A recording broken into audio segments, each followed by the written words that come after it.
Aita for not wanting to pay my girlfriend's $300 tuition fee. My 25M, girlfriend, 21F, goes to school full-time and works 2 part-time jobs. She lives in a dorm, so her only real expenses are gas, groceries, and paying off her credit card. She also takes school-related and family trips about once a month, spending money on new clothes, nails, makeup, and hair. I recently graduated last December and have been running my own business for the past year. I'm not rolling in cash, I reinvest a lot into my business and myself. I try to be frugal but not cheap. I've spent money on experiences for us, trips, eating out, excursions, bought her gifts, like for Valentine's Day, and I also own a house, which comes with its own financial responsibilities. The situation: she recently crashed her car into a curb and had to pay $400 for repairs. A month ago, she also had an unexpected $300 tuition fee pop up, which she hasn't paid yet. Today, she texted me asking if I could cover it because she needs to sign up for summer classes, and her balance has to be cleared first. I suggested she take out a subsidized loan, which is interest-free, and she could get the money as soon as next week.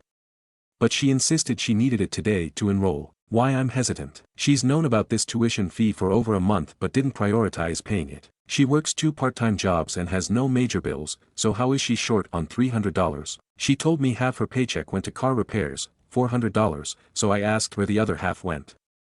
She said, gas, groceries, eating out, and new clothes for a school trip.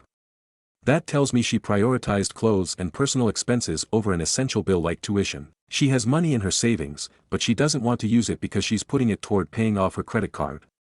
But aren't savings for emergencies? She knows money has been tight for me lately.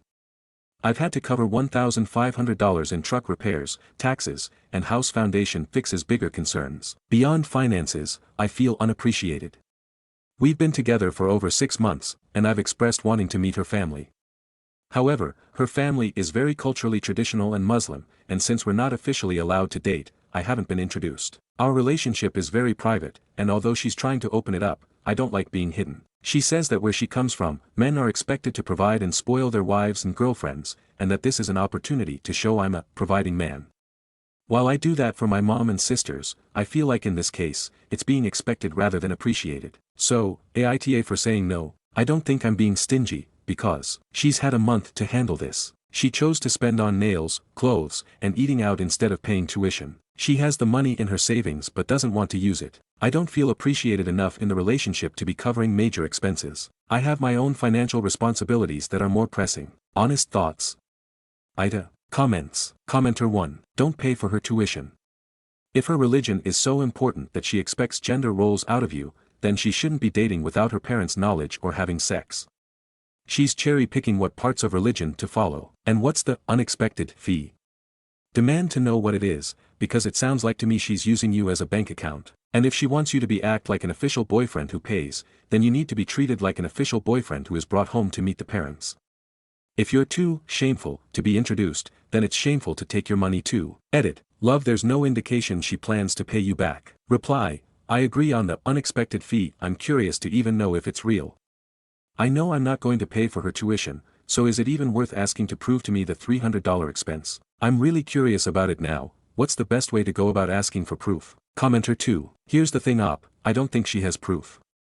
Don't be surprised if you ask, she's going to be like, don't you trust me, none of your business, don't question me, and other bullshit answers. If this is really a school bill, it's going to be online. It's going to go through the college website, and there's going to be receipts. There will be an official trail to be seen. Demand in writing that she will pay you back. But like I said, I don't think she's going to react well. Don't be surprised if this breaks you up. I smell a rat. Reply. True, I know she will take it offensively if I asked her to prove it. Lastly, I told her I'm going to think about it, kind of implying I will pay for it. Then she said she's also going to expect me to start paying for gas and groceries here and there for her. Didn't mention that in the original post. Commenter 3. So not good enough for the parents, but your wallet is. She's a scrub. Reply. Now, how do I tell her this? Do I keep it simple by saying, sorry, I don't have the money to pay for something like that at the moment? Or should I give her these reasons of why I won't pay for it and why I think it isn't okay that she's asking me for this? Commenter 4. For a wife I would maybe pay. Not for a GF of 6 months whose parents I haven't even met yet. Reply. Ha ha ha, that's harsh. But straight to the point. Commenter 5. Fact is, OP, you don't need a justification. No, is a full sentence. But I understand she will want to know why. Ultimately, I don't think this relationship is saleable if you can't sit down with each other and be honest. She wants you to provide but isn't willing to give you anything in return, apart from the fact that you're not in a position to provide, and she expects you to just fork money off because. Commenter 6. Why can't her family lend her the money? Reply. Her car expense was $800 and her dad helped her with half of it. She says her dad has made her feel like shit when she would ask for money growing up, so she doesn't like to ask anything anymore unless.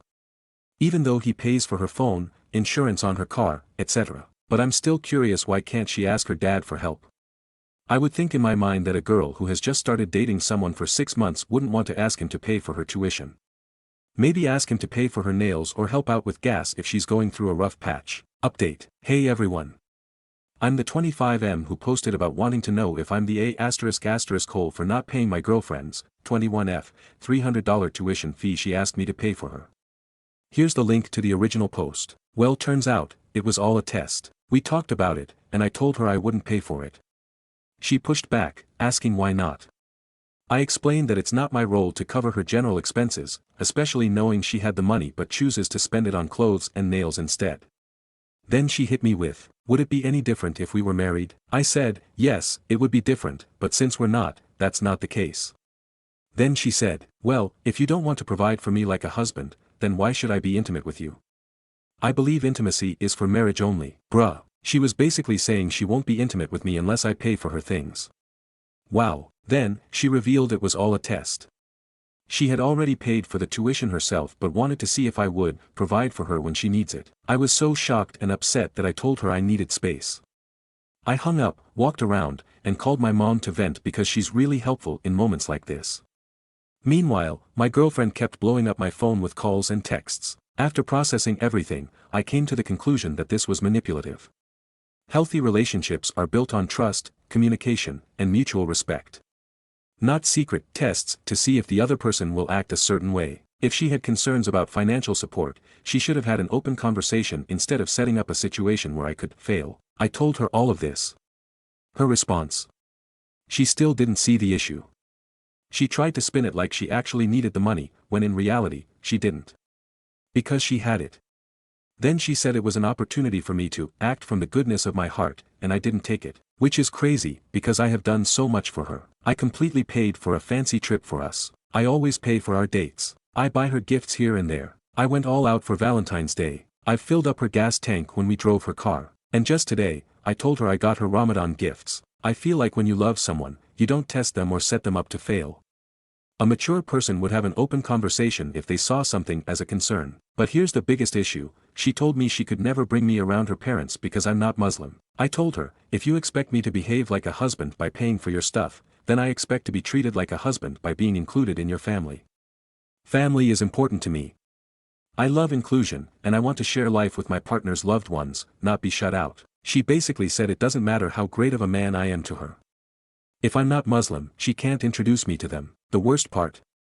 She still doesn't see my perspective on the financial test and why it was wrong. She genuinely believes she did nothing bad. And then she made that comment about me not being Muslim, so I'll never meet her family. I feel upset and honestly heartbroken. This isn't really an Aita post anymore, more of an update and event.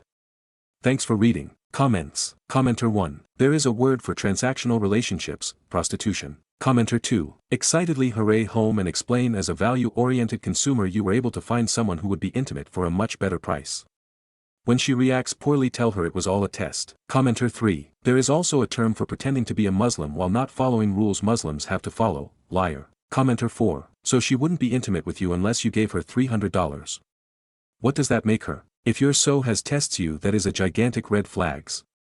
Ask your mom how would she respond to being tested by her husband. Tests are so childish and manipulative. Relationships are built on trust. If you have to test your partner, then you are in the wrong relationship. In fact, you are not mature enough to be in a relationship. Commenter 5. There are a lot love out there in the world if you give it a little time and a chance. Someone will make this all seem trivial. There is a real love out there who will love you as much as you love them. Stop punishing yourself. Time to move on. Reply, you're right. Just heartbreaking knowing everything I did for this relationship. Feels like I wasted it all. Commenter 6. Don't look at it as time wasted. Look at it as lessons learned. Or, to put it another way, good judgment comes from experience.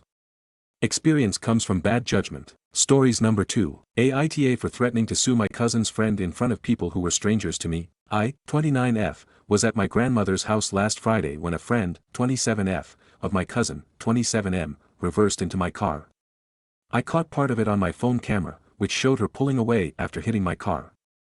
I took photos of the damage, then messaged the cousin's friend to discuss how she was going to pay for the repair. She decided to add me to a group WhatsApp call instead of replying privately. In the group call, I called her out using her name, the color make model of her car, and her license plate. I mentioned I had video proof. She asked what I expected from her, and I gave her 2 options: meet up the next day, Saturday, and exchange insurance or pay $2,500 in cash. She expressed concern over using insurance due to rate hikes and said she didn't have the cash. I then offered to let her put a credit card on file at the shop, and I said I would have them cap the charges on her card at $2,500. She didn't like that either. My final offer was to tell her she had till Thursday, today, at 6 p.m. to notify me of what she wanted to do. If I hadn't heard from her by that point, I would file a police report and pursue a small claims suit. She tried to counter by saying the damage was from a previous incident, the work order where I had gotten the $2,500 number from, but I reminded her I had proof from the shop that was completed 3 years and time-stamped photos from earlier in the day, last Friday, of both cars undamaged. My cousin is upset about how I handled the situation, saying I embarrassed his friend by confronting her in front of her friends, strangers to me, and that I should have offered a payment plan. Anyway, Aita for threatening to sue her in front of people who were strangers to me. Mini update. 6 p.m. came and went without a word, but at this point I'm not surprised. Filed a police report and they laughed at all the evidence I had. Insurance will be notified tomorrow. Some of OOP's comments. Commenter, sucks that insurance goes up when it is used. This isn't ideal, but it is exactly why we have to carry insurance. Not your problem if she can't going to do that right thing.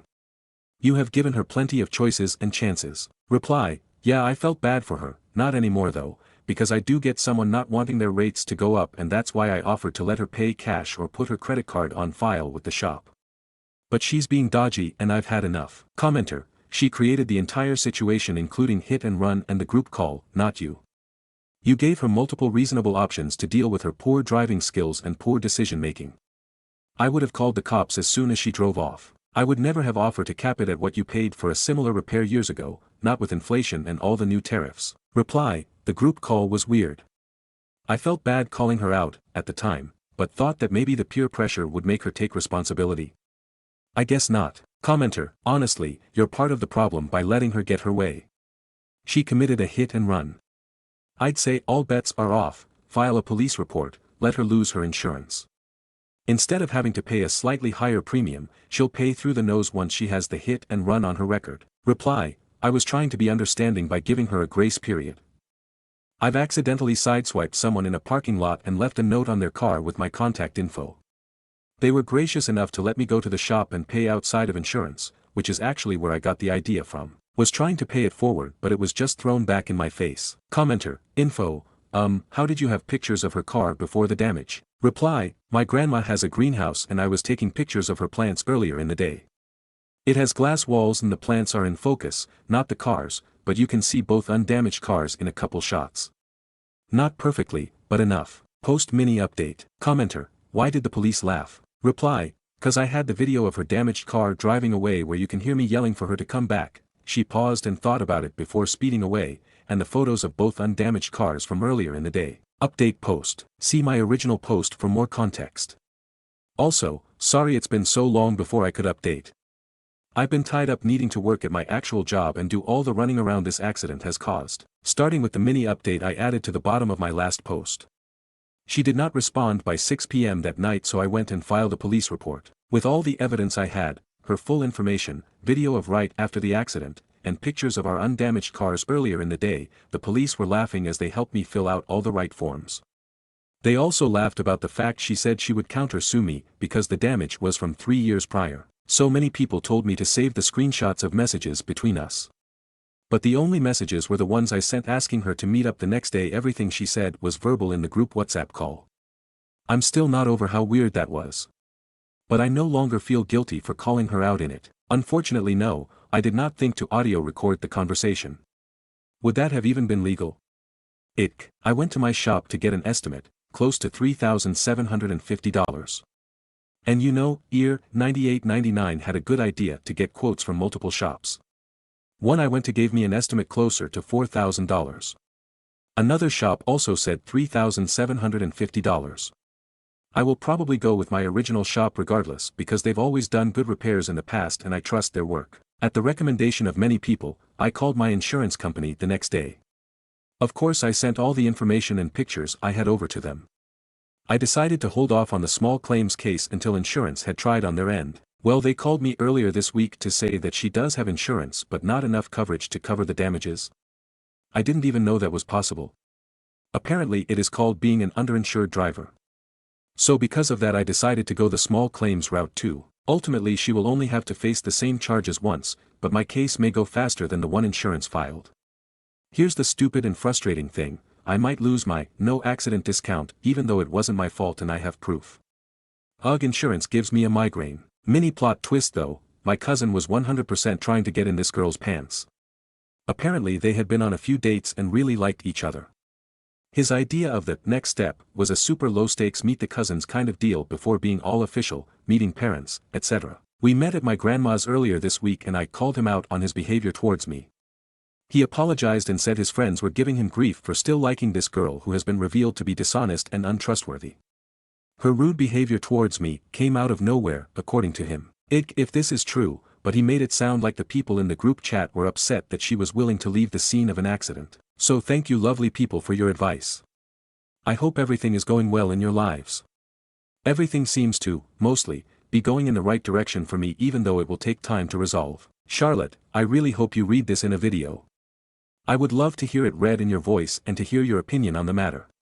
Love you. OOP's comment. In response to someone questioning why she waited and didn't call the cops on her for fleeing the scene, being kind is exactly what I was trying to do. I have been in a place where even the original $2,500 I quoted her, much less the actual $3,750 it's going to cost, would have been too much for me too. I would have appreciated someone trusting me enough to offer a payment plan or any of the other options I extended. I am very thankful to have the means to repair my car without her help, but seeing as she is the one who damaged it, she should be the one to pay for repairs. I willingly chose to be kind and gave her an opportunity to choose the right thing. She knew I had enough information to go after her through the proper channels, she just didn't think I would follow through because I was kind to begin with. I do not see giving her a grace period as a mistake. You are welcome to disagree with that decision. Stories number 3. My best friend, 22F, is giving up a full-ride scholarship to be with her boyfriend of 3 months. Throwaway for anonymity reasons. My best friend has a full-ride scholarship, tuition, rent, books, from our university. She is a very book-smart girl and has been on the dean's list almost every semester. This is our 3rd year of college. The issue is that she is a gullible person. Even though she is book-smart, she will get caught up in things like multi-level marketing schemes. She will date older men who take advantage of her. Many things like that. While she was home over the summer, she and her old high school crush, 20M, started hanging out. At the end of the summer, he officially asked her to be his girlfriend. I like the guy and think he is better for her than her past flings, but they are getting very serious very fast. Last month, she told me she was thinking about transferring to his university. I told her that was ridiculous as she would give up her scholarship and have to take out loans. Turns out she applied to transfer anyway. Today she got her acceptance notice and couldn't be more excited. I've already told her this is a bad idea. But she is so gullible. And her mother is the same way. Her mom thinks this is true love, 2 small-town lovebirds crossing paths again. My roommate keeps saying that this is just like her parents' romance, and she needs to give this relationship everything. Oh, her parents are divorced, by the way. Is there anything I can say or do to help her reconsider? I already voiced my opinion once, and it didn't do anything. TLDR, my best friend might give up her full scholarship to transfer to her boyfriend's school. She is a gullible person and they have only been together for 3 months, if even that. Relevant comments. Commenter 1. Honestly, this is the kind of thing where you just need to let it play out. You already voiced your concerns. That's the best you can do sometimes. If you push harder then you'll only be pushing her away. Besides, who are you to say that this won't work out well in the long run? Reply. It's not that I think they won't work out. They might, and I'd be very happy. It's the fact that she'll be giving up her full scholarship to go. And no, her family can't afford it. When we talked about her transferring, she mentioned that even if she got a transfer student scholarship, she'd have to take out $20,000 to $30,000 in loans. It's an out-of-state school. Her mom is willing to co-sign because, true love. But I think that if it is true love, they can wait another year until she graduates. Then again, I might not be able to do anything. I at least want to sit her down one more time, so I feel like I did everything I could if this blows up. Commenter 2. It's ultimately her life though. If she values love more so than financial advantages, then that's her call to make. I agree with your assessment, but if I were you, I would respect your friend's wishes, however much I detest it. The role of a great friend is to give advice and support even when they don't take your advice. Reply. I'm definitely going to talk to her again. But I will have to support her if she chooses to follow him. Thanks. Update. Just found this throwaway account and thought I should give an update. My friend and I are now 25, and we're still close. She did transfer schools and lose her scholarship. She also graduated late because of the transfer. In all, it cost her more than $30,000 in student loans, which she regrets. Things did not work out between her and her boyfriend. He really wanted to live a party boy lifestyle with her at home to cook and clean up after him. They broke up 1 year after she transferred. She still had a semester left, which was really difficult and lonely because she had no friends aside from him and his social circle. After graduation, she got a job as a teacher in her hometown. So she does have a way to pay back the loans. She's pretty happy. She's now engaged to a different guy she started dating 2 years ago. They got together right after she moved home. Yes, it's fast, but they live together with no issues. They aren't going to start planning a wedding until COVID eases up. She's less gullible now and more skeptical of her mom's advice. Her experience really opened her eyes to the consequences of her choices. TLDR, my friend learned an expensive lesson, but her life turned out okay. She ended up where she probably would have if she didn't transfer, but $30,000 in a hole. She'll be the first to tell you to prioritize your future over a short-term relationship. Relevant comments. Commenter 1. I'm glad it all worked for her, but that last comment made me laugh too hard. No kidding, turning down a full scholarship for a boyfriend isn't the smartest move. Reply. I was against it the whole time. I was worried I'd lose her friendship over it, but she respected my honesty. Commenter 2. Did her mom ever admit it was a mistake to pour romantic comedy nonsense into her daughter's head? Reply. I'm still not her mom's biggest fan, no. She's all into the romantic comedy nonsense with my friend's new relationship, too. But my friend has stronger boundaries now and throws most of her mom's advice out the window. Stories number 4. Aita for hiding the location of my best friend from my wife. About 5 years ago, I moved about 15 hours away from my hometown for a job. Shortly after moving, I met my now wife, Becca. A few years ago, I had a buddy, JR, from back home come stay with me. While here, he met my wife's sister, Maggie. JR and Maggie hit it off. They pretty quickly started dating. Maggie has a daughter from a previous relationship. Daughter's dad is very much in the picture. Almost a year ago, Maggie and JR moved in together. At the time, Maggie was living with her parents because she could not afford rent on her own. Things seemed to be going well. It is a long story, but almost 2 months ago, JR got pretty irrefutable proof that Maggie was cheating on him. He was angry, depressed, and overall distraught. He could not deal with confronting her, but he could also not deal with living with her.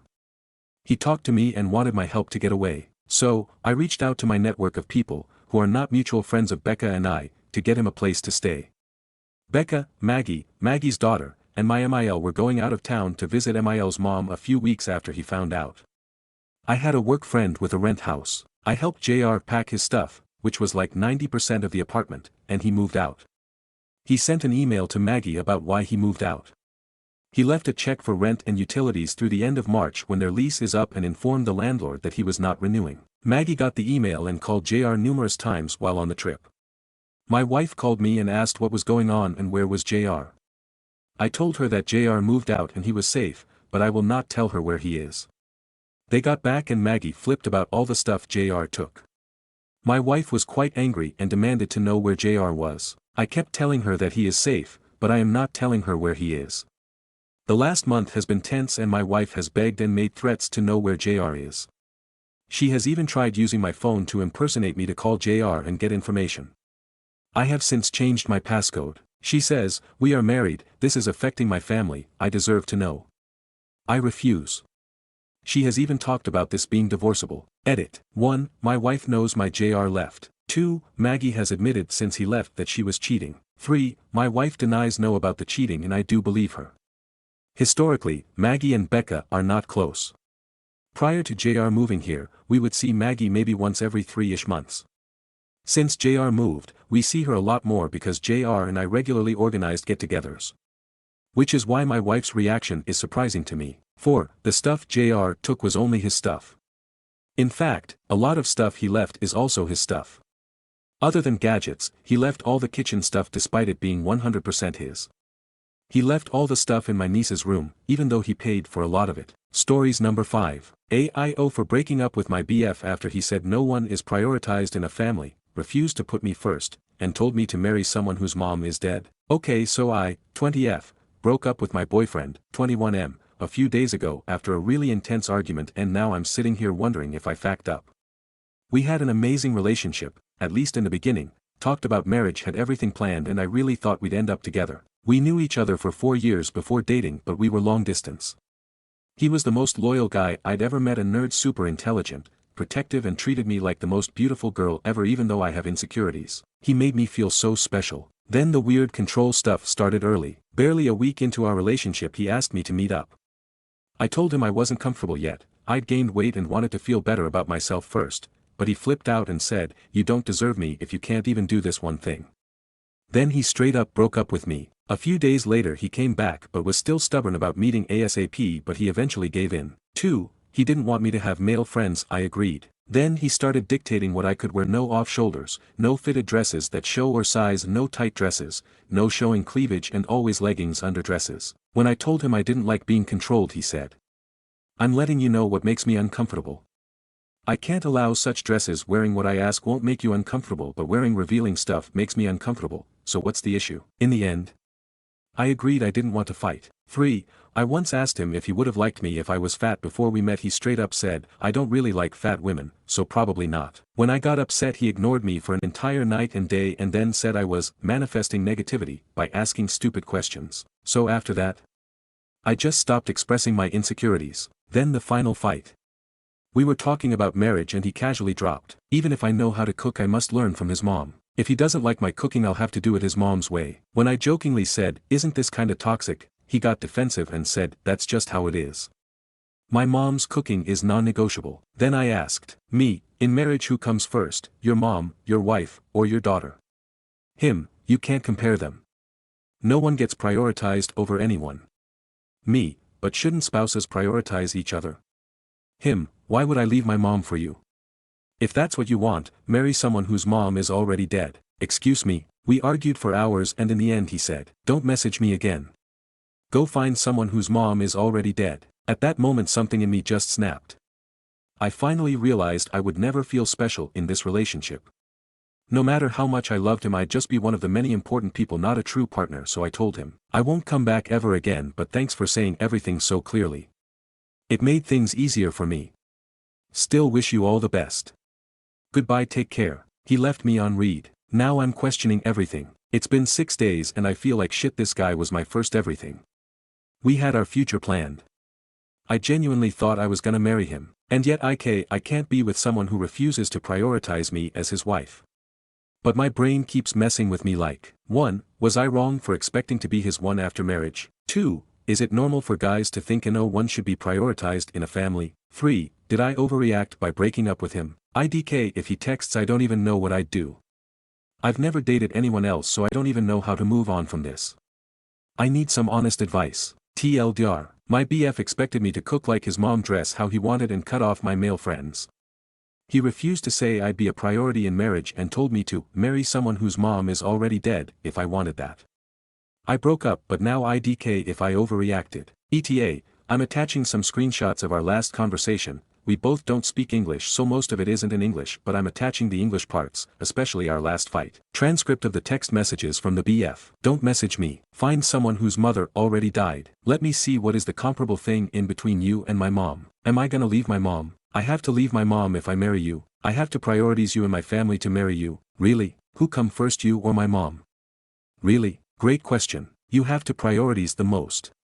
You have to love me the most. So I have to decide who is my priority, my wife or my mom. End of the transcript. Relevant comments. Commenter 1. Beside this priority thing, this man goes beyond controlling. You are your own person and he tries to make you his doll. There is no compromise with this guy, and making you cook as his mom is beyond ridiculous.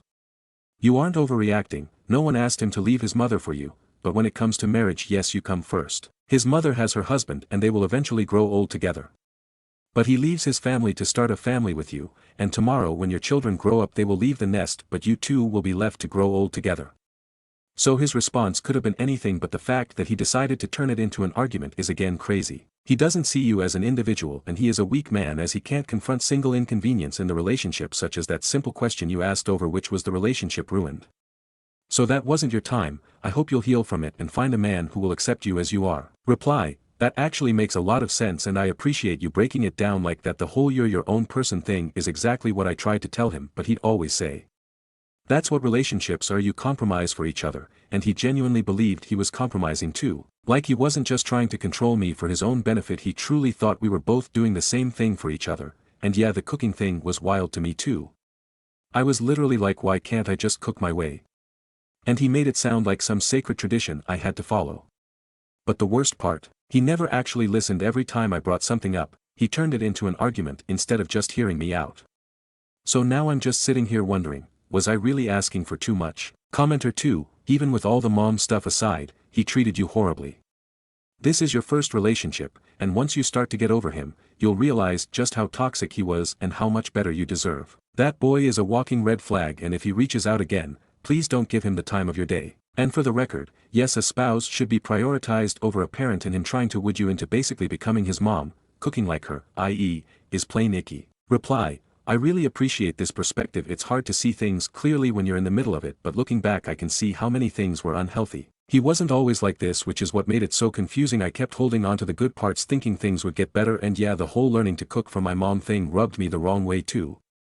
I get respecting family traditions, but it felt more like control than compromise. I know moving on will take time, but comments like yours help me see things more clearly. Thank you. Commenter 3, Nor. Op, this was a horrible relationship, toxic AF.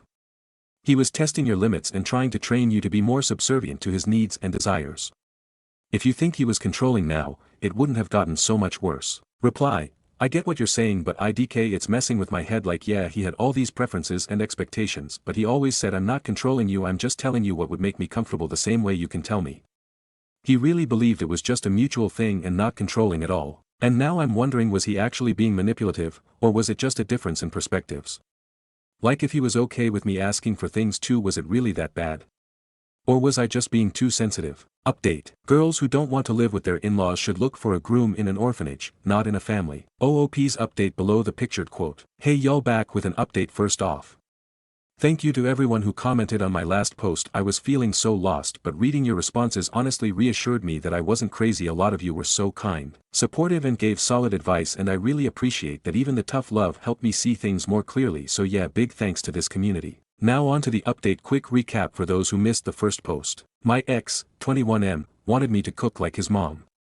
When we were talking about marriage, he told me that even if I knew how to cook, I'd have to relearn everything his mom's way, because that's just how it is.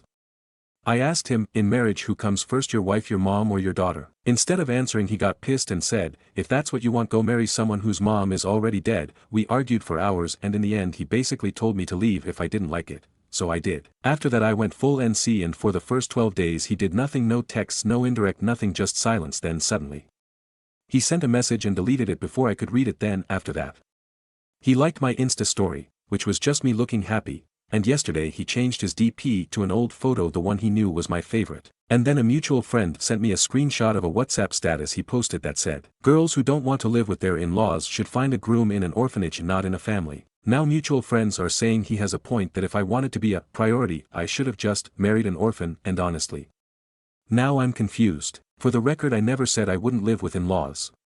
I never told him to abandon his mom.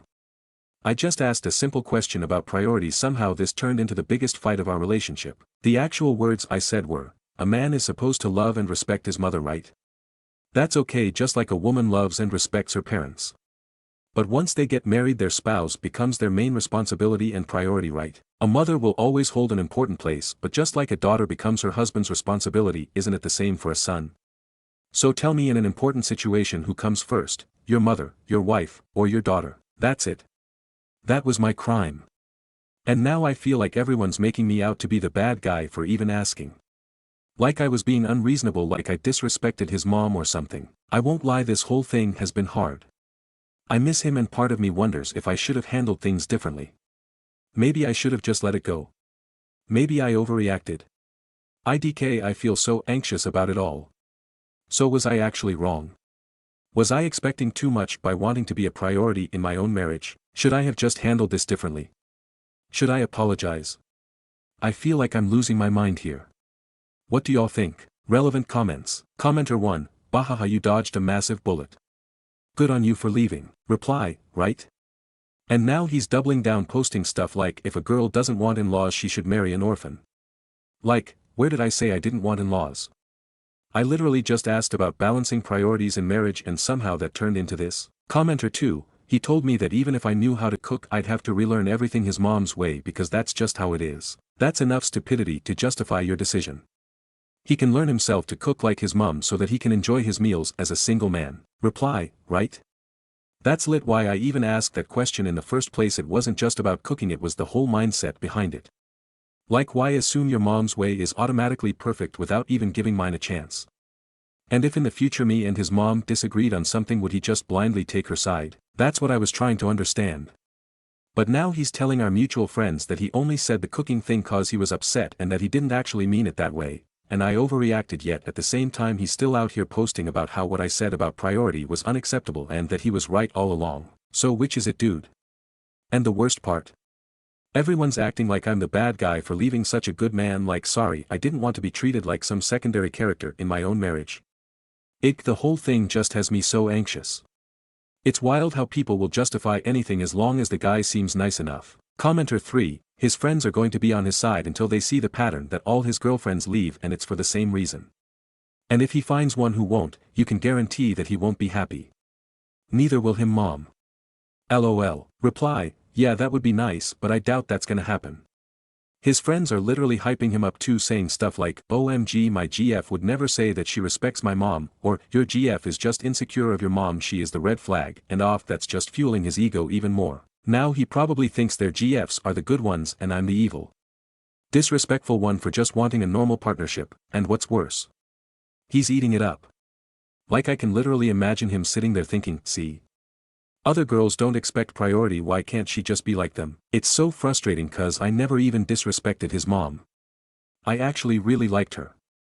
But the way he's twisting everything to make me the villain is driving me crazy. I swear people hear the word priority and act like I wanted to exile his entire family. Commenter 4, does he come from a culture where the nuclear family is not the norm? Either way, it's clearly not for you, so yes, just break up. Reply, yeah, he does come from a culture where living with parents is normal, and even if I don't want to, I agreed cause I really loved him. I never even said I wouldn't live with in-laws or anything like that.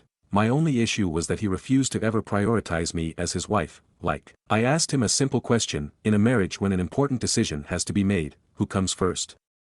Your mom, your wife, or your daughter? And he lost it. Told me no one should ever be ranked and that if I want priority I should go marry someone whose mom is dead. So yeah, clearly not for me. I could never be with someone who thinks expecting priority in marriage is some kind of crime while demanding that I adjust to his way of life completely. Stories number 6. Aita for refusing to step down as a bridesmaid because of my boyfriend's ultimatum. Hello, I'm in a tough situation and need an outside perspective beyond my friends and family. Using fake names and a throwaway for privacy. I'll try to keep this short. I, 26F, have been with my boyfriend, Tommy, 27M, for 11 months. He's a really caring guy and has always treated me well. Like any couple, we've had small disagreements, but nothing major until now. For context, my older sister, Kimmy, 31F, is getting married to her fiancé, Gray, 23M, in 3 months.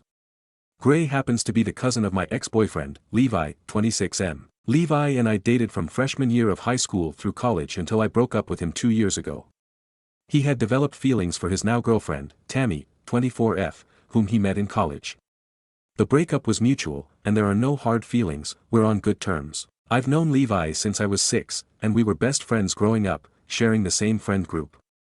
Because of that, I spent a lot of time at his house, and his family became like a second family to me. Even after our breakup, his parents, 2 older sisters, and extended family continued inviting me to family events. I attended a few, but once Levi told me that Tammy felt uncomfortable with my presence, I started going less out of respect. This was before I started dating Tommy. Kimmy kept going to family events since she was with Gray. That said, I still occasionally see Levi at small parties hosted by my best friend, May, 25F. She and her boyfriend, Hunter, 26M, are still close with Levi, so he's sometimes there. We don't really interact much at these events. Tommy has met Levi at these gatherings and has even spoken with him a few times. He never mentioned having an issue with it. Now on to the problem.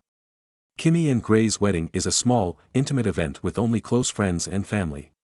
I'm a bridesmaid, and Levi is a groomsman, which means we're paired up to walk down the aisle together. I was initially a bit uncomfortable with it, but I love my sister and want to support her, so I put my feelings aside. Levi's girlfriend, Tammy, is invited, and she's totally fine with everything, as the most interaction Levi and I will have is walking together for a few seconds. But Tommy is furious. He now refuses to attend the wedding and has given me an ultimatum: either I step down as a bridesmaid, attend only as a guest, or not go at all. I, of course, told him no. This is my sister's wedding, and I want to be there for her. It's not my fault her fiancé is related to Levi. Tommy lost it. He shouted at me, called me horrible names, accused me of wanting to cheat on him with Levi, then broke some of my things before storming out. He's now staying at a friend's place and refuses to see or talk to me. I've never seen him this angry before. I have never given him any reason to think I'd cheat on him, and Levi and I don't go out of our way to talk to each other. So I have no idea where this is coming from. After talking to May and my friends about it, word got back to Levi, and he actually offered to step down as a groomsman to avoid drama. I told him not to do that. My family now knows what happened because Levi told Gray, and my parents are furious. Kimmy is disgusted by how Tommy treated me. They don't want him at the wedding no more. I've tried reaching out to Tommy, but his friend texted me he doesn't want to see me. I'm honestly worried about him because this reaction is completely out of character. He's always been a great boyfriend, but this whole situation is making me question things. So, Aita. My friends and family say I'm not, but I need an outsider's perspective. Edit, thank you everyone for opening my eyes. I'm gonna ditch Tommy and pack his things. I will be contacting his friend he is staying with to fetch most of his things. Again thank you. Edit 2, this is my last edit. A lot of people are asking why I couldn't be paired with someone else. My sister and her fiancé chose the pairings based on what felt most comfortable for everyone. Since Levi and I already know each other well and are on good terms, they thought it would be the least awkward option. It wasn't done to cause drama, just to make things easier for the bridal party. I know Levi and I have a long history together, we've been through a lot. I still care for him from a distance, but our relationship truly began to break down after we lost our son, who was stillborn. We were young, and while we stayed together for a few more years, things were never the same.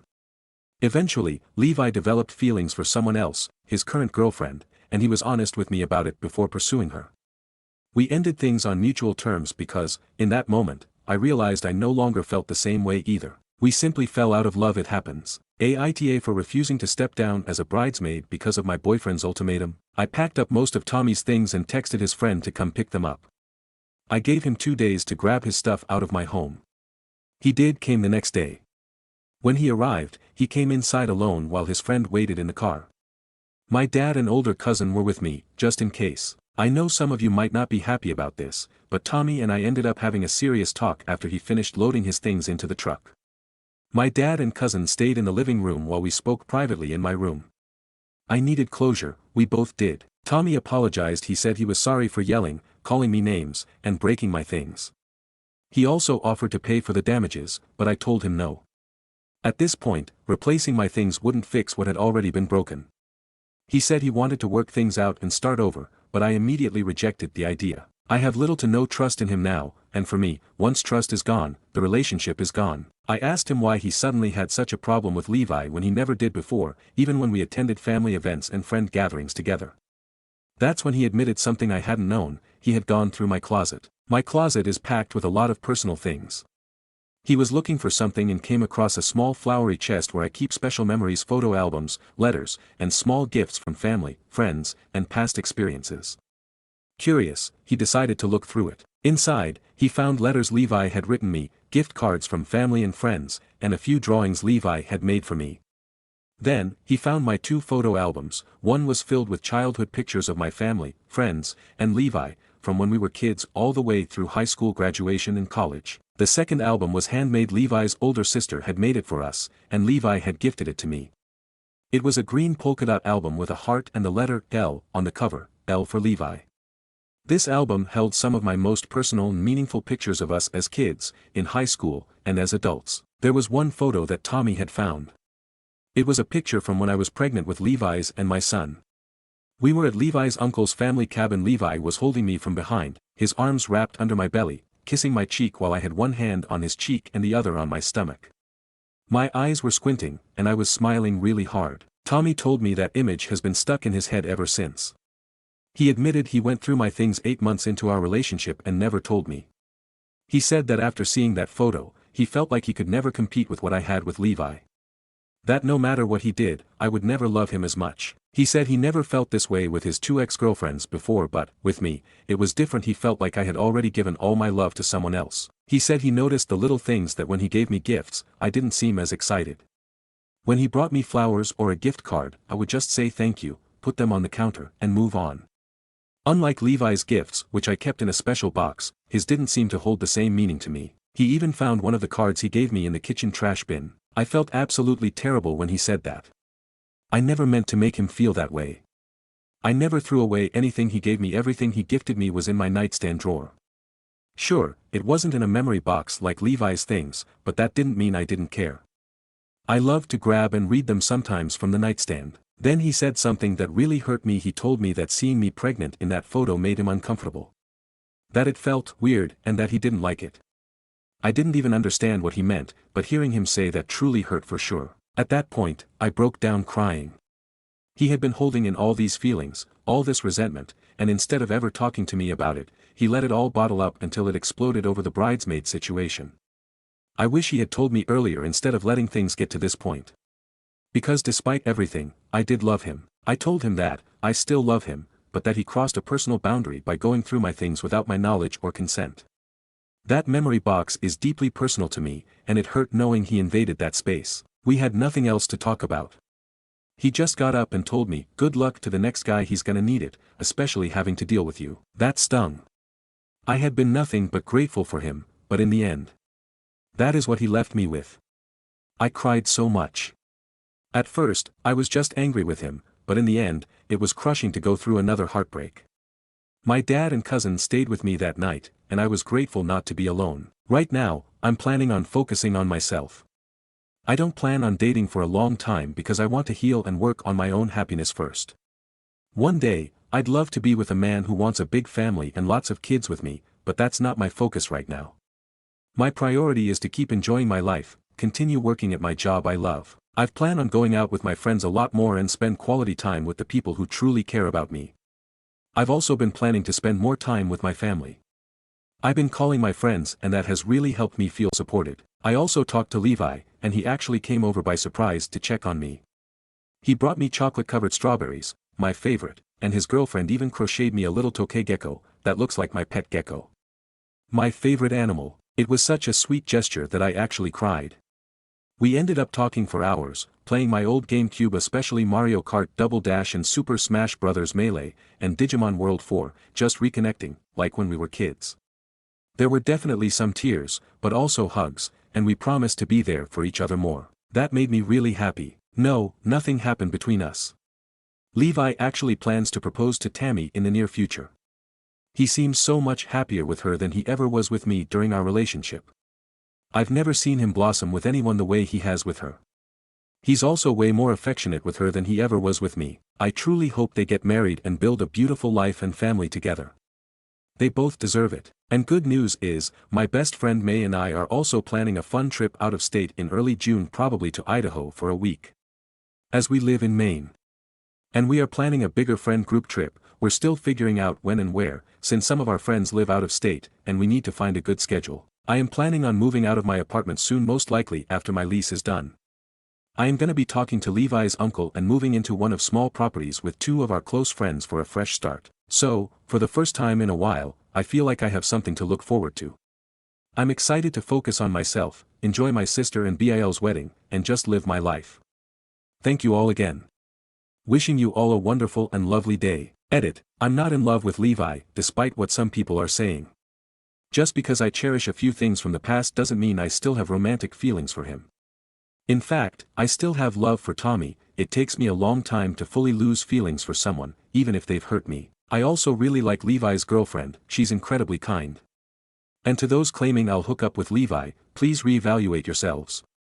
I don't chase after people in relationships, especially someone I no longer have feelings for. I'm not the type of person who sleeps around. I value emotional connection and building a meaningful bond before ever taking that step with someone. I have better standards than that. Stories number 7. Kicked my dad out and told him he wasn't welcome at our house after his unhinged attempt at conversation made my wife cry upon my parents' first visit with our newborn. To preface this, my wife is Jewish. My parents are Christian Trump voters. The events took place yesterday, upon their first visit to our house after bringing our firstborn home from the hospital this week. They're both, my parents, reading some book and went into graphic detail relating to us the contents about a man's experience in the Holocaust. No attempt to steer the conversation really could shake them, and it's all because my dad wanted to finish with the point that, but despite what people are saying, that's not what's happening here in America now. It was very upsetting to my wife, who has been to all the Holocaust museums and knows that there's no silver lining or good face to be put on it.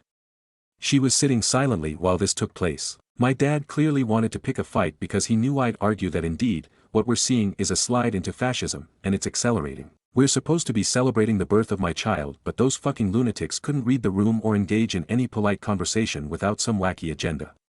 There are a million things to talk about, questions to ask, that have nothing to do with the torture and murder of my wife's people. She even got a call from the doctor in the middle of it, and instead of dropping it and asking about test results they just relayed, he had to continue the argument. I finally had to slam the front door in his face as my mom is attempting to drag him out of our house while he's trying to get the last word in, then and go comfort my wife, who I found in the nursery, bawling with baby in arms. I became enraged at that and went out to the driveway to tell him he wasn't welcome here and slammed his car door too. My mom sent a text to say, "Sorry, that got ugly, not our intent." But if the ignorance and inability to read a room is indistinguishable from actual malice, then it's just as inexcusable in my opinion. I'm hoping to hear what y'all think. I have a feeling this is going to be another post in this sub where 100% of the comments are, "You're not overreacting," but I needed to vent and maybe hear some stories from other people. Edit, my mom is definitely less culpable in this than my dad, and we were hoping to be able to rely on her for childcare a day or two a week after a few months. Not sure how to navigate and cleave one from the other. Edit 2, I recognize my own culpability here too, and apologized to my wife. Stories number 8. I, 28M, don't know how to tell my wife, 24F, that I cheated on her while she had postpartum depression. I know I'm a POS and I don't deserve my wife and our 2 beautiful sons, 4 and 2. I know that by telling her this will be the end of our marriage. She will not forgive me, there will be no talking through it. She will tell me to pack my bags and leave immediately. I can't live with the guilt of not telling her, but I can't live without her. I don't know what to do. Basically, my wife and I always wanted a traditional family. I would go to work and she would stay home with the kids. We both always wanted a large family, a house in the suburbs, a dog, the whole thing. We got married when she was 19 and I was 23. She got pregnant right away and our first son was born 9 months to the day after our wedding. He was such an easy, happy baby. We were all so happy. My wife was super passionate about cooking, arts and crafts and home decor. Our home was always spotless, despite having a baby and dog. We had a great marriage and a healthy sex life. We were both naive enough to think that being parents was always going to be easy. We started trying for another as soon as the doctor cleared us. It took about 8 months for her to get pregnant, which stressed her out a lot because she got pregnant so easily with our first. This pregnancy was different. She had no energy. She gained a lot of weight and was unrecognizable. With our first son, she only had a small bump and you wouldn't have even known she was pregnant if you saw her from behind or if she was wearing an oversized shirt. With this pregnancy, she blew up like a balloon. Her face and feet were swollen. I sound like an asshole for saying this, but she looked like a monster. We didn't have sex for the entire pregnancy. Sometimes she would try to initiate, but I always turned her down because I was repulsed by her. She had a difficult birth and our son was born with some health issues, relatively minor, thankfully, but enough to give us a scare. My wife blamed herself for our son's health issues. In the heat of the moment I told her that if she had been more active during pregnancy then our son probably would have been fine. She just kept sinking further and further into depression. She stopped brushing her hair and it started to mat. I would come home from work at 5 p.m. to find our older son still in his pajamas. The dirty dishes were piled a mile high in the sink. She stopped showering regularly and she refused to go on a jog to lose the baby weight even though I tried to encourage her by saying I'd cook dinner if she did. Our son's physical needs were being met, but emotionally she was checked out. I started fantasizing about being single and not having a wife or kids. I started going to the gym and the bar after work instead of going home to them. I met Cassidy, 19F, at the gym and we really hit it off. She was vocal about never wanting kids and when I would complain about my wife to her, she would pile on too. I was happy at the time because I wanted someone to validate me for being such an asshole, but looking back I'm disgusted. Pretty soon Cassidy and I were dating and I was having a whole separate life behind my wife's back. After a few months, my wife slowly started to return to her old self. She started taking more pride in her appearance and started cooking from scratch again instead of ordering takeout or frozen food. Our home was clean again and our younger son's health issues were improving. I fell in love with her all over again. I started to realize that Cassidy wasn't as exciting and interesting as I thought she was. She was actually quite dull and stupid and had no real opinions or interests outside of partying and TikTok. I started to suspect that she didn't actually like me either and was just flattered by the attention of a married man and I stupidly enabled it by making her feel special and better than my wife. I ended things with her a few months later and she didn't even seem to care.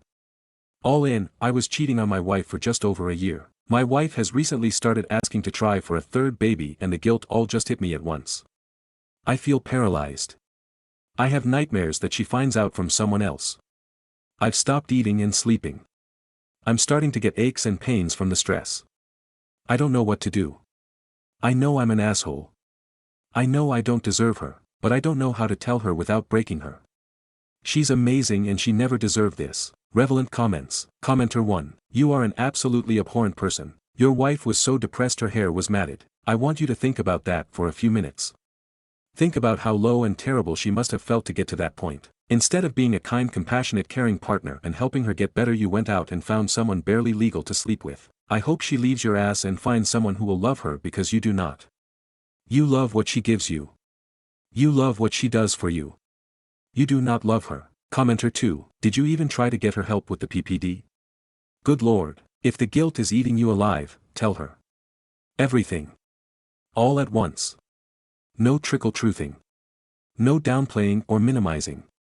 Apologize, commit to therapy, offer a post-nup, whatever you think would help her to get through the implosion. Then the ball is in her court, and it's her choice whether to kick you to the curb. Commenter 3. All I can say is I am so glad my husband was right by my side in the thick of my postpartum depression, anxiety, and rage. Edited to add that you simply need to tell her.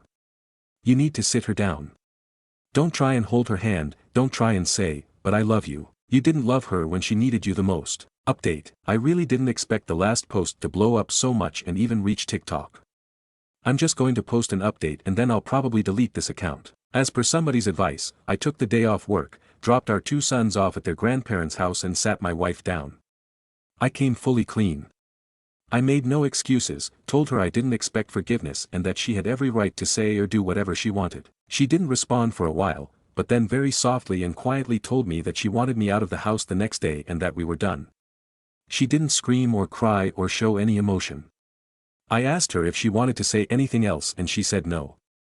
I told her I was sorry and she said she didn't want to hear it. We sat in silence for what felt like forever while she stared blankly into space. When our sons came home, seeing how expertly she was able to put on a brave face and not let them know anything was wrong broke my heart. It hit me like a ton of bricks that she was used to doing this, and it was all my fault. I slept in the guest room that night, but didn't get much sleep. The next morning, our older son asked me why mommy was crying again last night and said he wanted to cheer her up. My wife refuses to speak to me, look at me or acknowledge me in any way.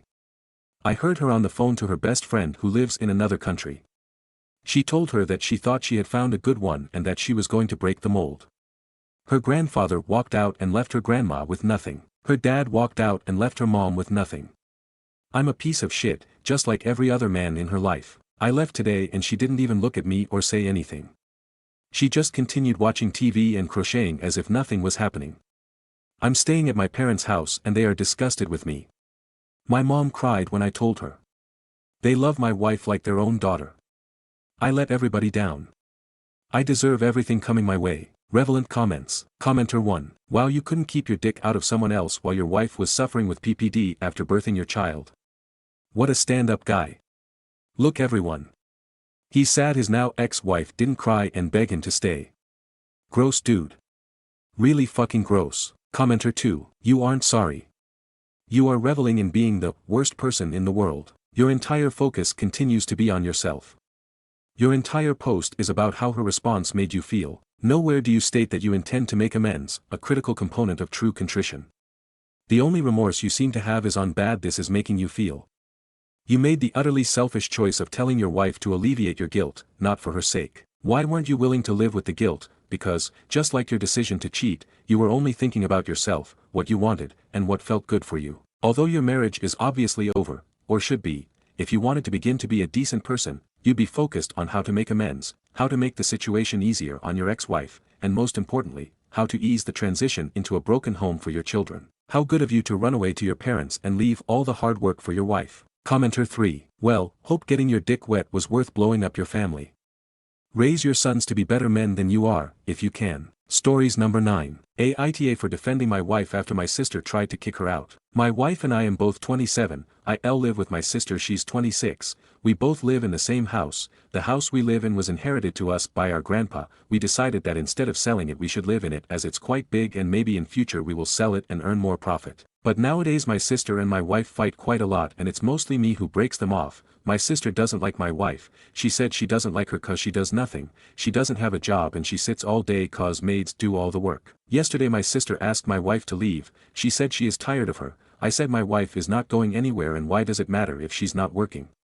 Our bills are paid and my wife working wouldn't make any difference. She said that my wife is just a freeloader. I told her that if she has a problem then we should sell the house and move on, but my sister started crying and she said that she's trying to help me and my wife, but I don't listen to her concern, instead I became aggressive towards her. Ada has no consensus bot, OOP received NTA. Top comments. Commenter 1. As soon as I read that you and your sister and your wife are all living in the same house, the root of the problem was clear. Sell the house and move out is the sensible solution. Better than trying to force a living situation that is precariously built on optimism. You, your wife, your sister, none of you wants to live where you need to watch your P's and Q's whenever you are in your home. Home is supposed to be where you don't have to show your public persona. You and your sister have set up a situation where both of you have to do that. Your wife too, she agreed to this. Ending the living situation is better than ending the relationship with your sister. Commenter 2, NTA. It is time to sell the house.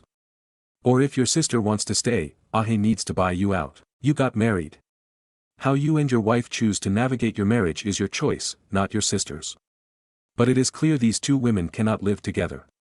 So you need to decide what to do so you can all have some peace. Your sister should not be made to feel there is a freeloader in her home, and your wife shouldn't have to feel unwelcome in hers. Commenter 3, living with someone you don't like is hell. If your sister is already lacking commonalities with your wife, living together is the fastest way to make her dislike your wife. It's almost not even surprising she's going to such extremes. It's childish maybe, but no surprising at all. Not everyone is compatible to live together. You may love them both, but it's not easy to live with everyone. If they aren't compatible, forcing it will just fracture the relationship. Continuing this living situation is silly. Sell your house, work on your relationship with your sister with a bit of distance, before it's too late.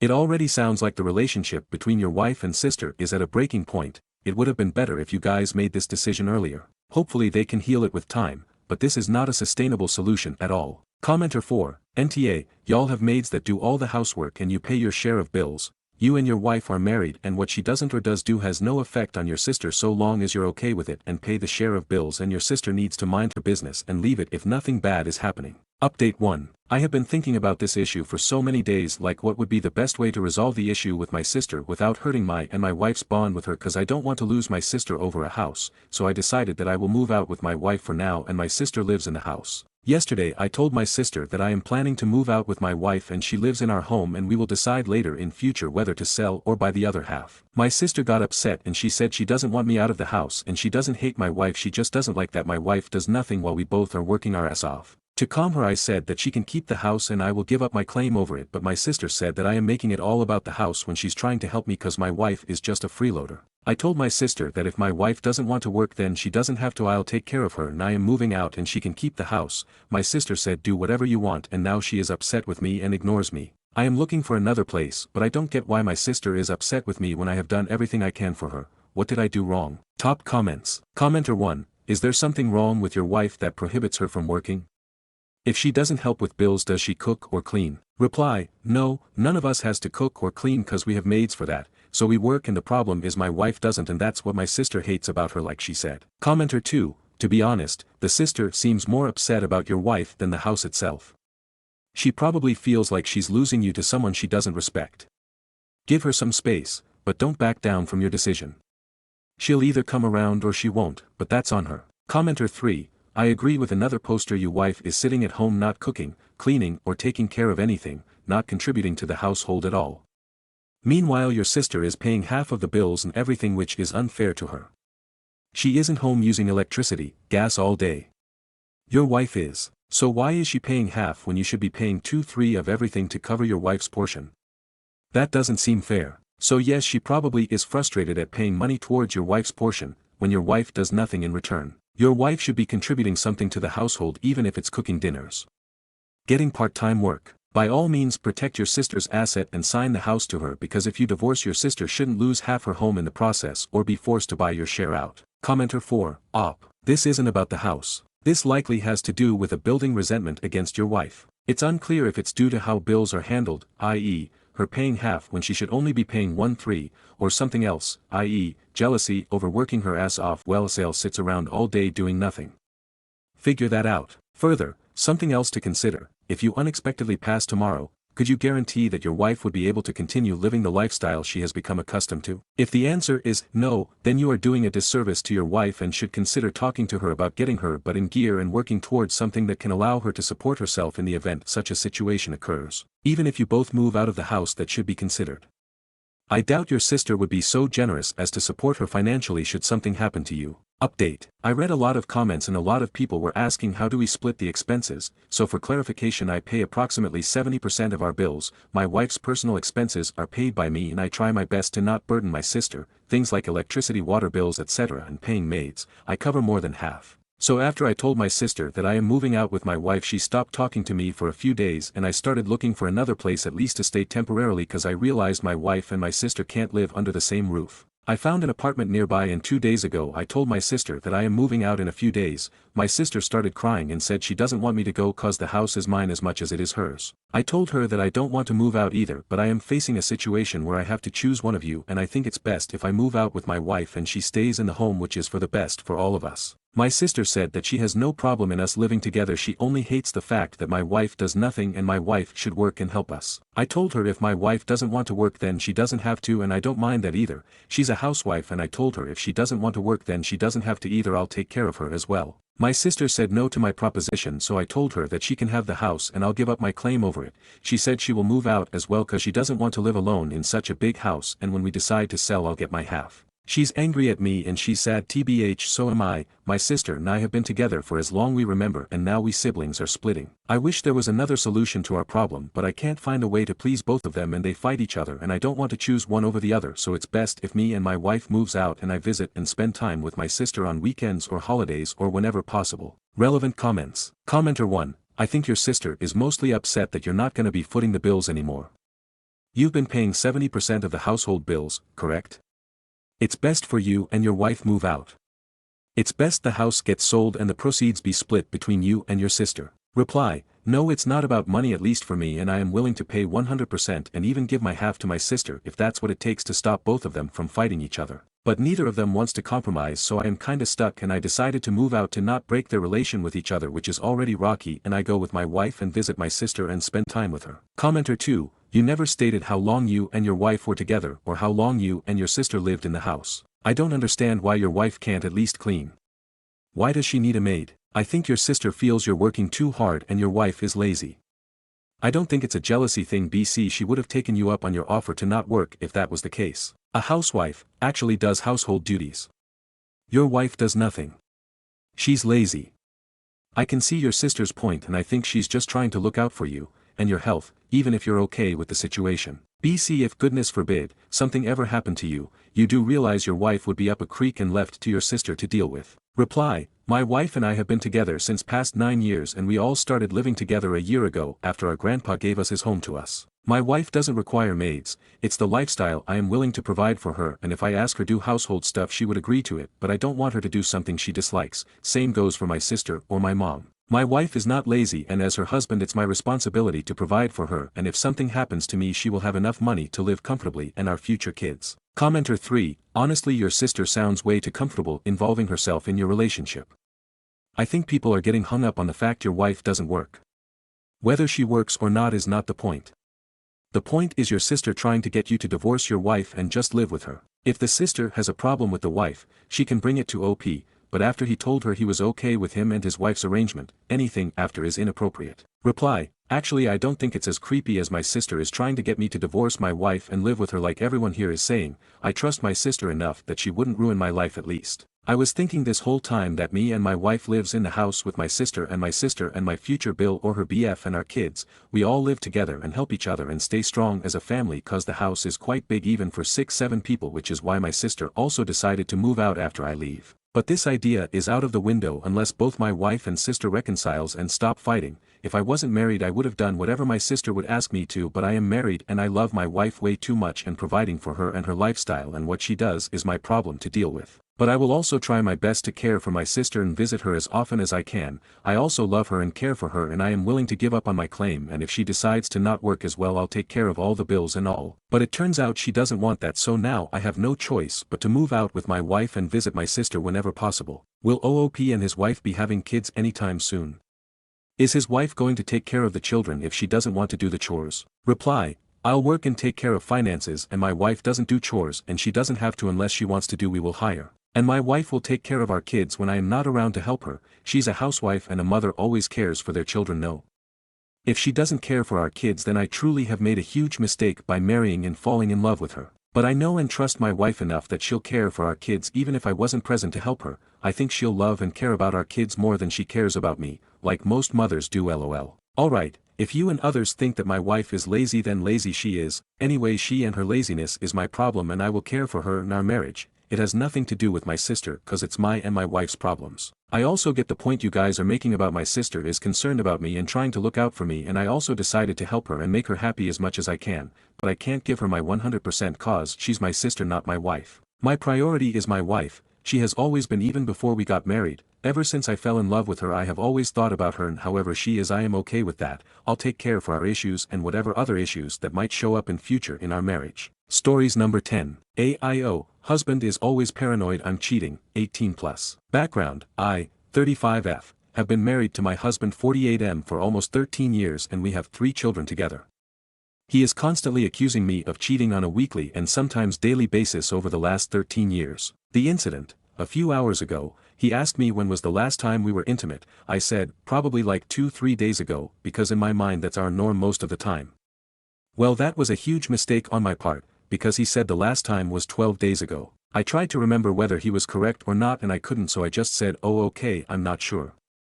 So then he started speaking aggressively to me saying that's proof I cheated and where was I on Friday etc., because I had an outing but I'm usually always home. At first, I attempted to reassure him and was trying to calmly explain that's not true and you should believe me because. But then I remembered he had a 2-year affair, mind you 10 years ago, and he never apologized for it. Then I got pissed and started to cry, and I'm not a crier, saying, every day you accuse of something that only you've done in the marriage and you've never apologized for it. He looked at me with disgust and said he's not going to apologize and that I'm mentally ill and he should have never married me. I just want to know if I'm crazy or not. Is this all in my head or what? Because I don't think I'm overreacting. He is known to revise the truth at any given moment, so I could be correct and he's just gaslighting me into this whole argument for his own twisted reasons. Additionally, the real truth is I've been thinking about leaving for a long time and the tears were about the thought of the relationship ending because the constant accusations, and worse, are draining to say the least. Relevant comments. Has OOP tried couples therapy with her husband? Reply, yes, we've tried it. On the first visit, and when the counselor said almost word for word what I said to him needed to be worked on, we never went back. The counselor was a man, I might add, because he didn't want to go to a woman because I quote, she would side with me because she's a woman. I don't think the marriage is salvageable tbh.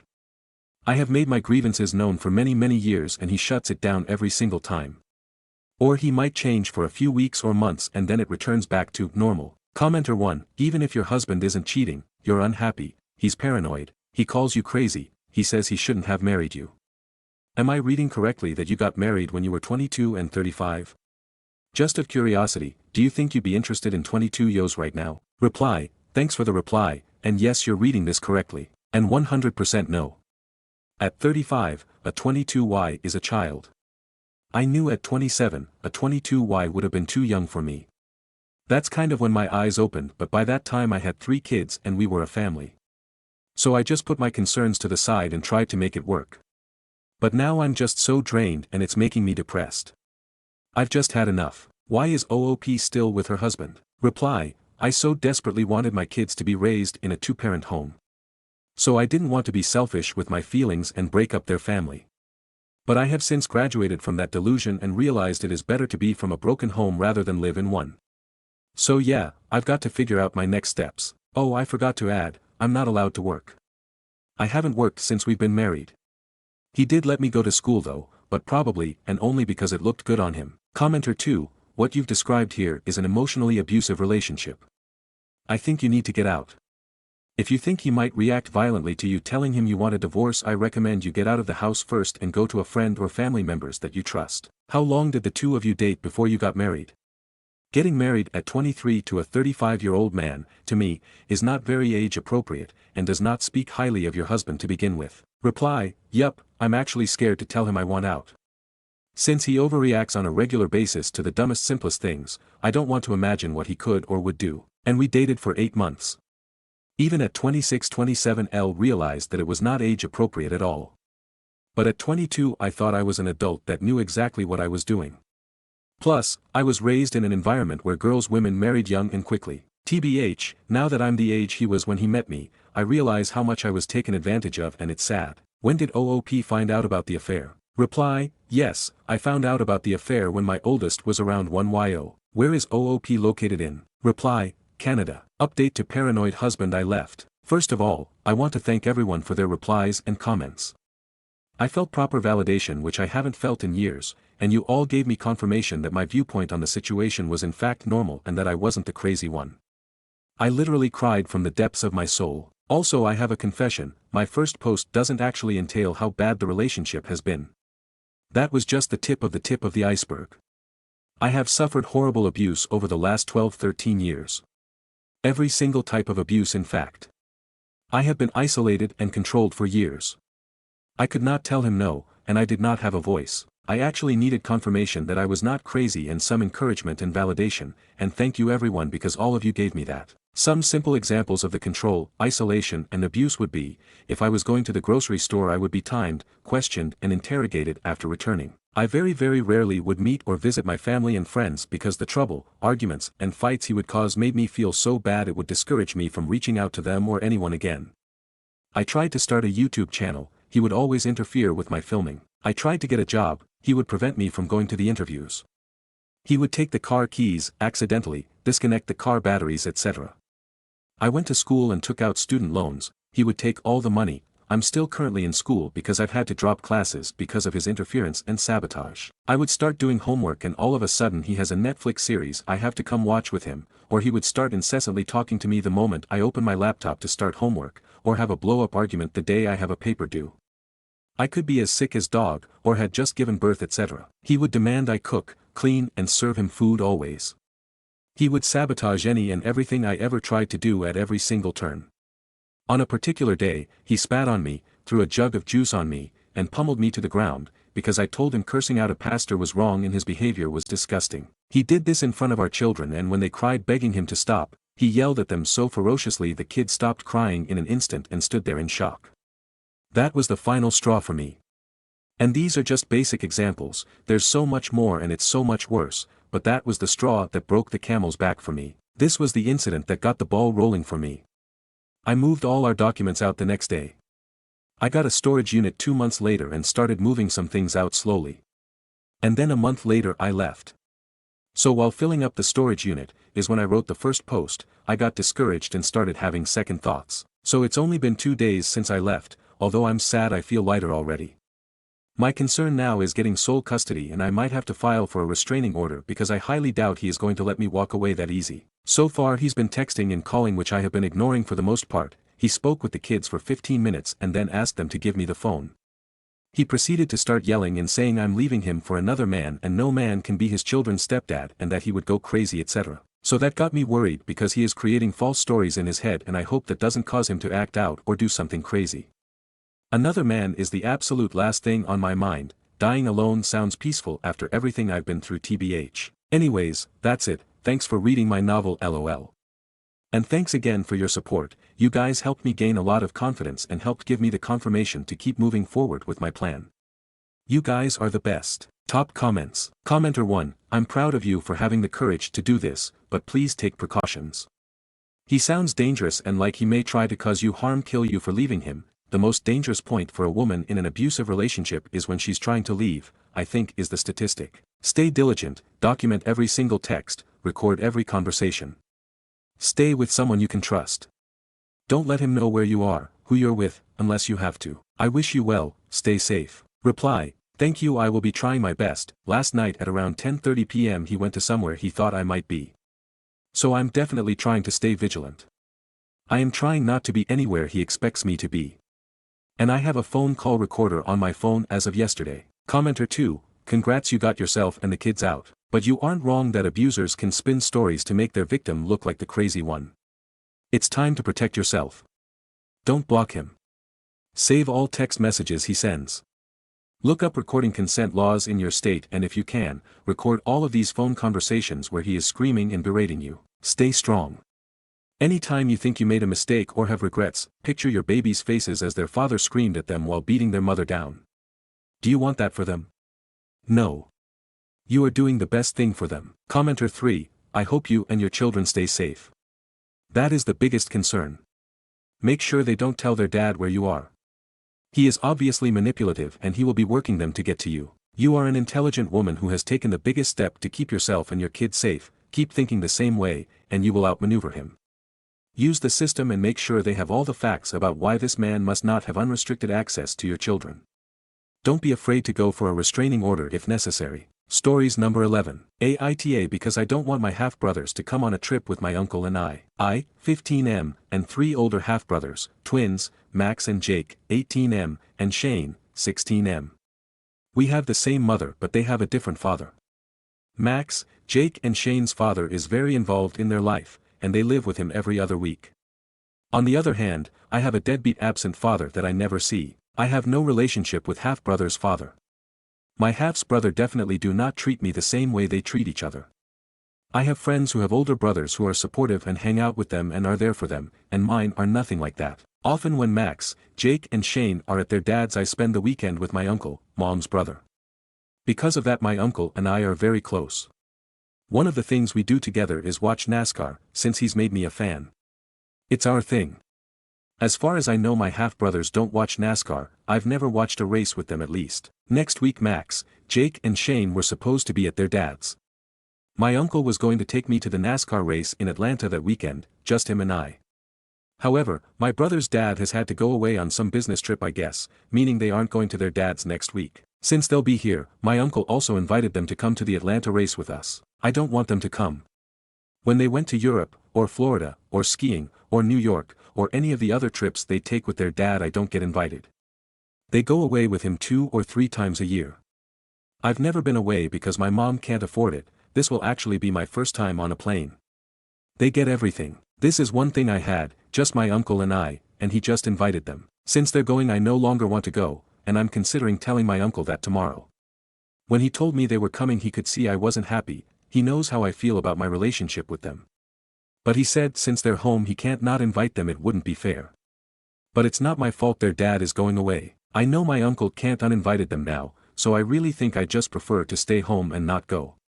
Wibta if I told my uncle I don't want to go and instead stayed home. Some of OOP's comments. Commenter, I get why he invited them I guess, but I wish he had talked to me first at least. Commenter, part of a much longer comment, I don't think that you would be the asshole, but I think that you would be unwise. So basically, I don't think that you would be an asshole, but I think you would be one step closer to being a lonely guy who created that situation for himself. Help yourself by being the most kind, honest, open person you can be. Even if it doesn't pay off this time, practicing those skills will eventually pay off a lot, and if you do go, you can still just try to have fun watching NASCAR with your uncle, who you love very much. Reply, I appreciate the advice. I guess I've never directly spoken to them about how I feel, but I figure that they know. I mean, they are pretty obvious about not inviting me places. One-on-one they can be okay, but if it's two of them or all of them they just go off by themselves. I ask to do stuff with them, they say no, so I stopped asking. I know our mom has talked to them before and our uncle has, but it didn't really change anything. Maybe they'd include me for a couple days and then it's back to doing their own thing.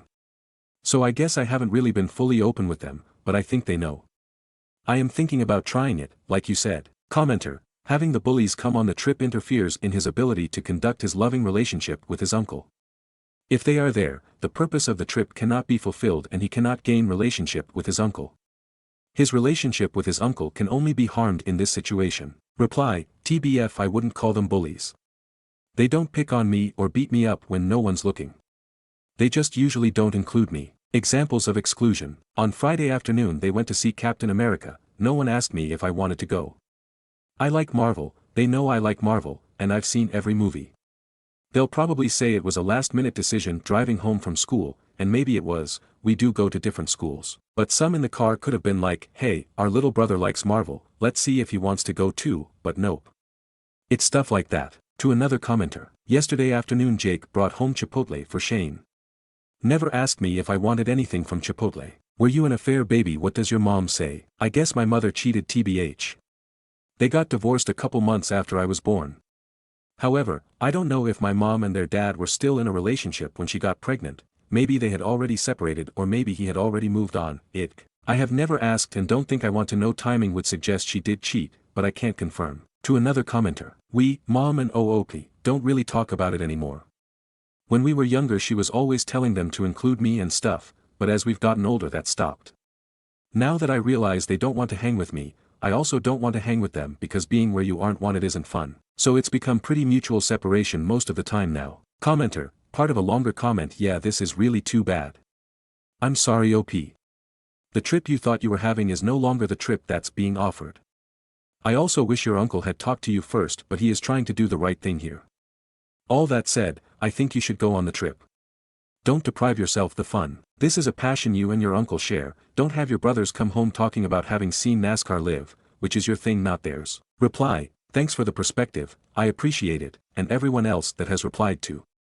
You're also right that Max, Jake and Shane talking about the race would be terrible if I don't go. Commenter, if Op didn't care about trips his siblings ho on with their dad and realized they are irrelevant to him, then he never would have used them as an example. It does bother him, or he wouldn't use them as a reason to exclude the older three. Because that logic doesn't work. The older kid's dad isn't his dad, but the uncle is all of their uncle. Op can pitch his tantrum and not go. He can miss out. The uncle has decided that he won't leave out the other three just because Op has some possessive thought about the uncle. At the end of the day, whether Op likes it or not, the uncle isn't his father. His father left. His mother is the reason behind most of this. Reply, I mean, yes, I'm jealous of the trips they go on with their dad, that's very true. However, I don't expect to be included in those trips. I mentioned it to point out a trip isn't a big deal to them. They've been across the country and to Europe, while I've never been on a plane. It's not like my uncle is taking me on a once-in-lifetime vacation that they haven't experienced. I understand that our uncle isn't just my uncle, however, so I've accepted they'll be there, I guess. What would the brothers say if OOP asked their side? Is exclusion mutual? If you ask them, maybe they will have a different view from me, which is closer to what you said. I haven't asked them, so I don't know. But yes, it's possible. I don't invite them to things or ask to hang out with them anymore either, it's mutual. I mean, my post is about trying to get out of going on a trip with them. Talking about just the trips they go on, I'm sure it's obvious I don't want to hear the stories or see the pictures or watch their videos. I would say their exclusion started before I started ignoring them. Our mom never had to tell me to include them when I was younger. But maybe it's chicken and egg now and they have different view. OOP is voted NTA, but responses are mixed. Update post. This is an update to my original post. Thanks to everyone who answered. After reading the comments, I realized it wasn't my place to ask my uncle not to invite my brothers, as he is also their uncle. Also, if I chose not to go, it would just be denying myself something I really wanted to do and would upset my uncle, which I didn't want, so I decided to go to the NASCAR race. I also decided against saying anything further at that time. The days before we left, it felt like my brothers were being nicer than usual, so that was cool. They added me to their group chat so that it would be easier to keep in contact on the trip, the reason they gave. I roomed with one of my older brothers, Max, in the hotel. On Saturday we went to the racetrack for the first races. I was getting food when I accidentally cut the line. I thought the people standing in front had already ordered. Someone pointed it out to me and I went to the right spot in line. There was a guy in line who was super mad, going on about how I was a little asshole and only apologized because I got caught, and he walked up to me yelling. And then Max appeared and told the guy to calm down and to stop yelling at me. He kept yelling at me and Max stood between me and the guy and told him, "If you say another thing to my little brother, we're going to have a problem," and the guy finally backed off. I've never seen Max as mad as he was right then over that guy yelling at, and it mean a lot the way he jumped in. Back in our hotel room that night, I was thanking Max again for standing up for me earlier, and he told me as his brother he'd always do that for me. It seemed like the right moment, so I finally took the advice and opened up to him. I told him that I wished me, him, Jake and Shane hung out more together, and I'd like doing more stuff with him and them. We talked for a long time about our relationship. Max then talked to Shane and Jake, because the next day they both apologized for me having felt left out as well. When we flew back home, Max had told Jake more of what I had said. He asked me if he could first. Jake and I went out on Tuesday and talked about it a bunch, and he kept apologizing for letting me down. I told it was probably mutual and I didn't act like I wanted to spend time with them, but he told me he was my big brother and should have been better. We've all agreed to do better going forward. Kind of funny that it was a drunk guy yelling at me which got me to open up in the end. Comments. Commenter, thank you for taking the time to update. I've been wondering how everything went. I'm really glad you enjoyed the racing and, also, that your brothers will try to include you more. Reply, the races were so cool to see in person, my driver almost won on Sunday too. OOP clarifies later it was Larson. Commenter, I've noticed that a great way for family to mend an issue is coming together because of an outsider. I think it takes them to bring out the sense of us. Reply, I've never had a stranger shout at me in public like that before. I'm glad he walked away after Max said that, because I'm pretty sure Max was serious about there being a problem if he shouted at me again. One more thought from OOP, yeah, it will take work, 1 week can't fix everything, but it's good to start. Editor's note, marked as concluded because the trip is over and OOP's initial AIT question was answered. Stories number 12. How do I handle this situation with my boyfriend? I, 29F, have been dating my boyfriend, 33M, for over a year and live with him. This past week I was at a restaurant with a couple girlfriends and the waiter was a kid I knew from middle school. I haven't seen him since I was 13. We said hey and glad each other is doing well, and that was it. No hug or anything, and I've never done anything with this guy. Well, after that night the kid from middle school followed me on Instagram and I followed him back because I used to know him. We didn't message or anything and that was that. Now, my boyfriend saw we followed each other. When he asked if I followed the waiter from the bar, he got extremely upset with me and turned off his location. He said some pretty hurtful things to me and said he doesn't want to be in a relationship with someone who thinks this is acceptable. I don't think I did anything wrong in this situation. Do I unfollow the guy and see if my boyfriend then apologizes for his behavior? Do I not unfollow the guy to see what my boyfriend does next? Update 1. I was not expecting this post to blow up. Thank you all for your comments. This has been super helpful to read. I definitely am finding myself struggling because this wasn't how I expected my relationship with my boyfriend to turn out, but I also recognize I don't deserve to be called names even when he is mad at me. My boyfriend and I talked today about the situation and he told me that following this guy back tells this guy he has a chance with me. I explained to my boyfriend that I don't want this guy, but my boyfriend said it didn't matter, and that's what guys think in these types of scenarios. What I'm continuing to struggle with is the fact that even after my boyfriend explained this, he still isn't backing down on the mean things he said to me, and the fact that he deleted me from seeing his location on his phone because I haven't unfollowed this guy. Right now I'm finding myself struggling to want to unfollow this guy because then my boyfriend will think he can control more and more of me, and that name calling me and controlling me is acceptable. A lot has taken place since my last update. I left it off that I had not unfollowed the guy I know from middle school on Instagram, and my boyfriend had not apologized for name calling me. Yesterday evening my boyfriend had to run errands for a few hours. A few minutes after he left he started texting me how it's not okay that I have no unfollowed this guy. He then continued to say how things I have done in my past, before I met my boyfriend, were not acceptable. He continued to go off at me for my past and not unfollowing this guy, so I told him I was not going to continue engaging and would wait to talk to him in person. Next thing I know, he starts telling me if I don't unfollow this guy by 4:20 he was going to message him. I figured he wouldn't actually and was just trying to get a reaction from me, so I didn't say or do anything. Next thing I know, he sends me a screenshot of a message he sent him at 4:21, telling him to not fuck around with his girlfriend and calling him a REA*D. After that, he told me I had until 4:30 to remove my high school ex who I haven't seen or spoken to since 2017. At this point I started freaking out because my boyfriend has never been this demanding and controlling, and if I didn't follow through on what he asked he was going to do more damage. At this point I deleted the guy from middle school and removed my ex from high school to avoid further arguments. I could see he was spiraling and didn't want things to escalate. This wasn't enough though, he was sending me screenshots of my Instagram and telling me my number of people I follow isn't low enough yet and I have to do more. Then, he told me how much fun this was and it was going to be bad if I didn't listen to him. Next, he threatened to message my ex who was an alcoholic and things ended very badly. I have had him blocked on everything for over a year. He sent me a screenshot of my ex's Facebook with the option to message him to taunt me. This made me freak out. My boyfriend has never reacted this way towards me in our relationship, and his behavior really scared me. So, I called my best friend and now I'm staying with her.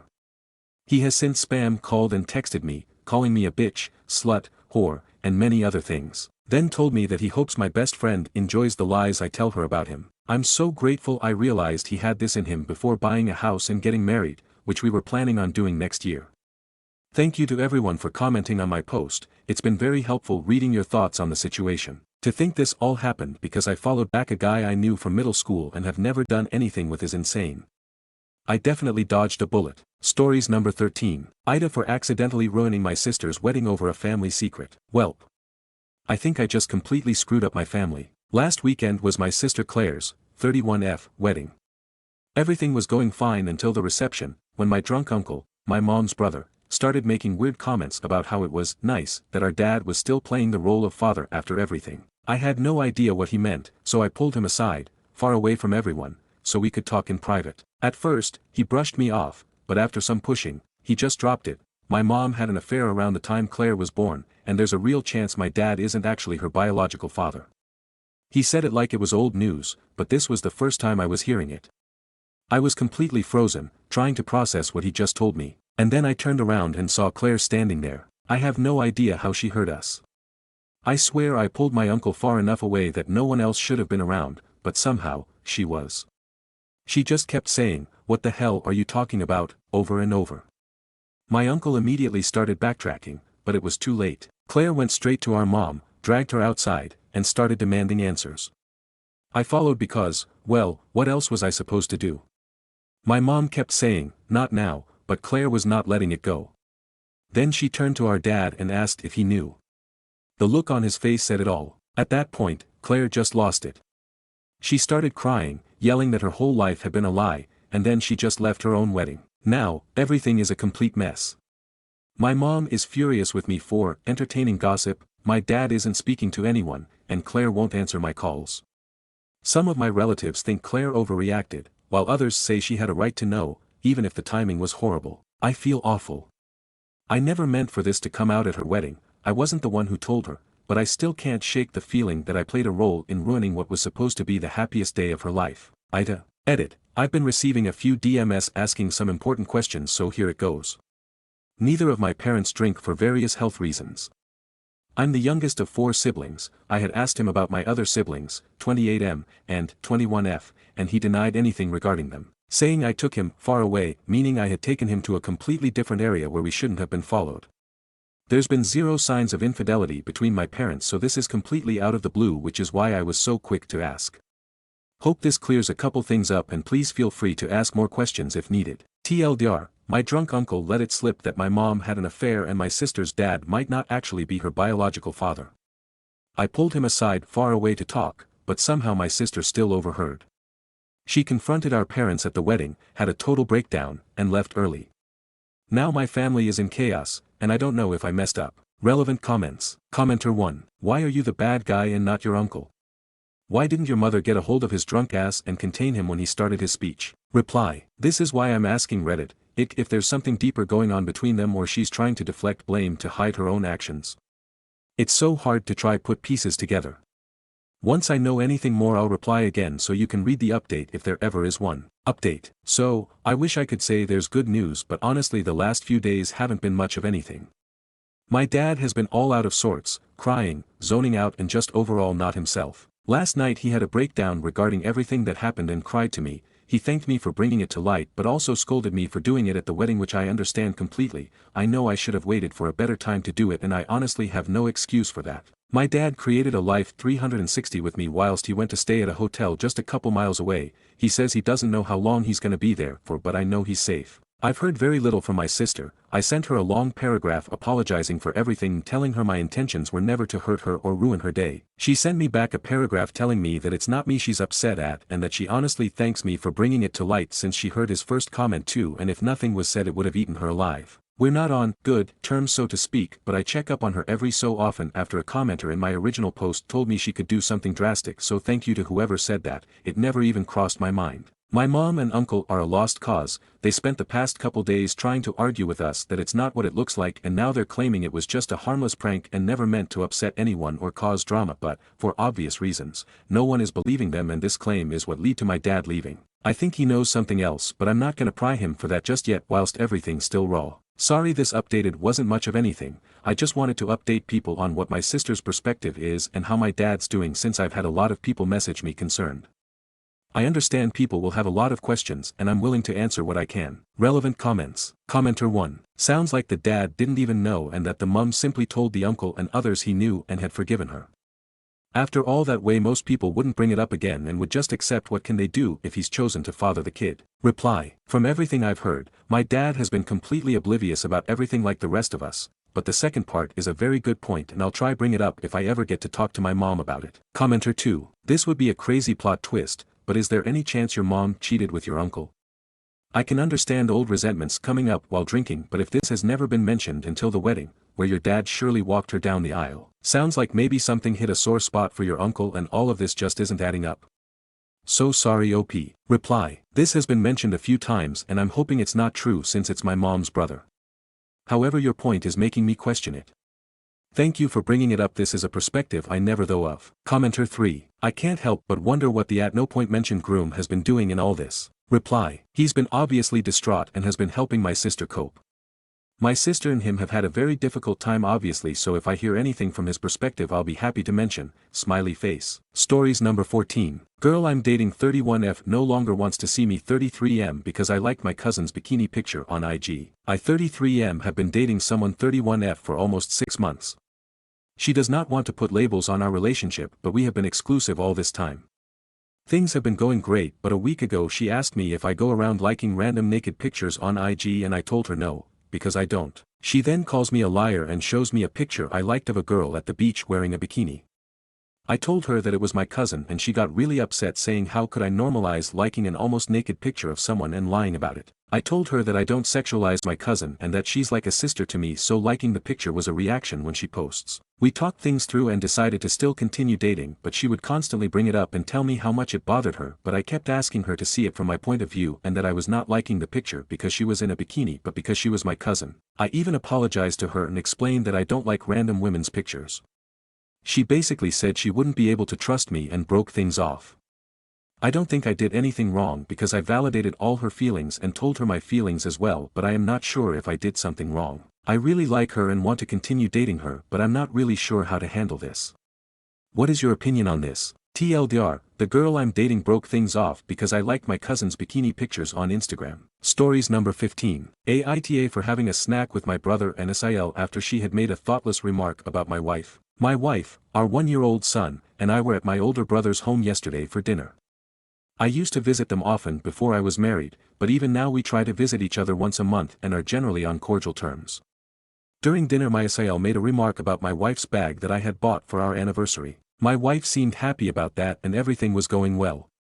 My SIL then compared it to my wallet, which is pretty old and worn, but I like it because my dad gave it to me 11 years ago when I left for college, and told my wife she should make me shop for myself too. I said I like my wallet. I've heard comments about it and I just laugh it off. She then said something that basically translates to, one person earns and another person spends. I felt uncomfortable about it but my wife looked totally pissed off. I tried to change the topic but my wife said she takes care of our son, maintains our house while I work, decorated our house from scratch, all true, and I routinely thank her for it. My SAL said it was a joke, but within a few minutes my wife just said she wasn't feeling well and we went back.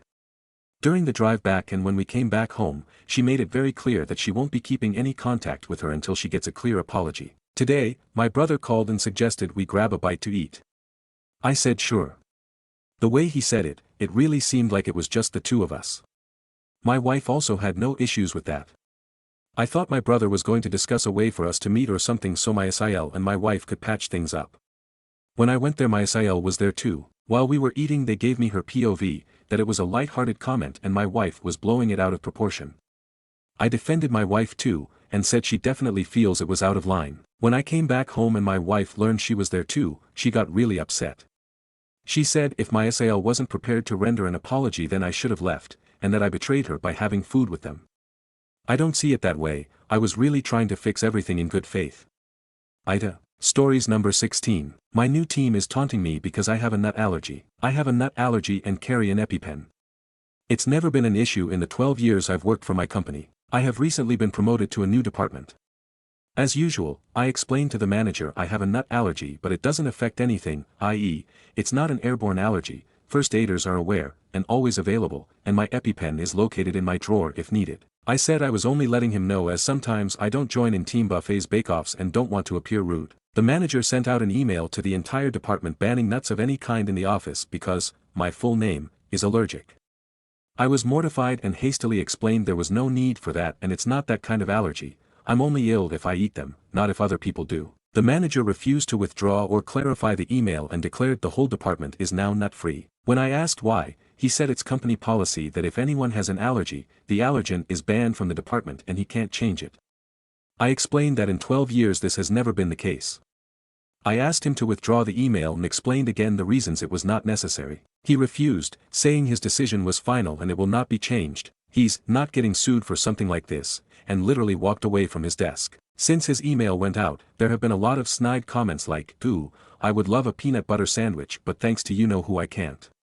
All these people with made-up allergies looking for attention, and here comes the fun police when I walk past. It's been a month and it's escalating. Every day this week, I've came into mini Snickers bars lined up along my keyboard. Everyone denies responsibility.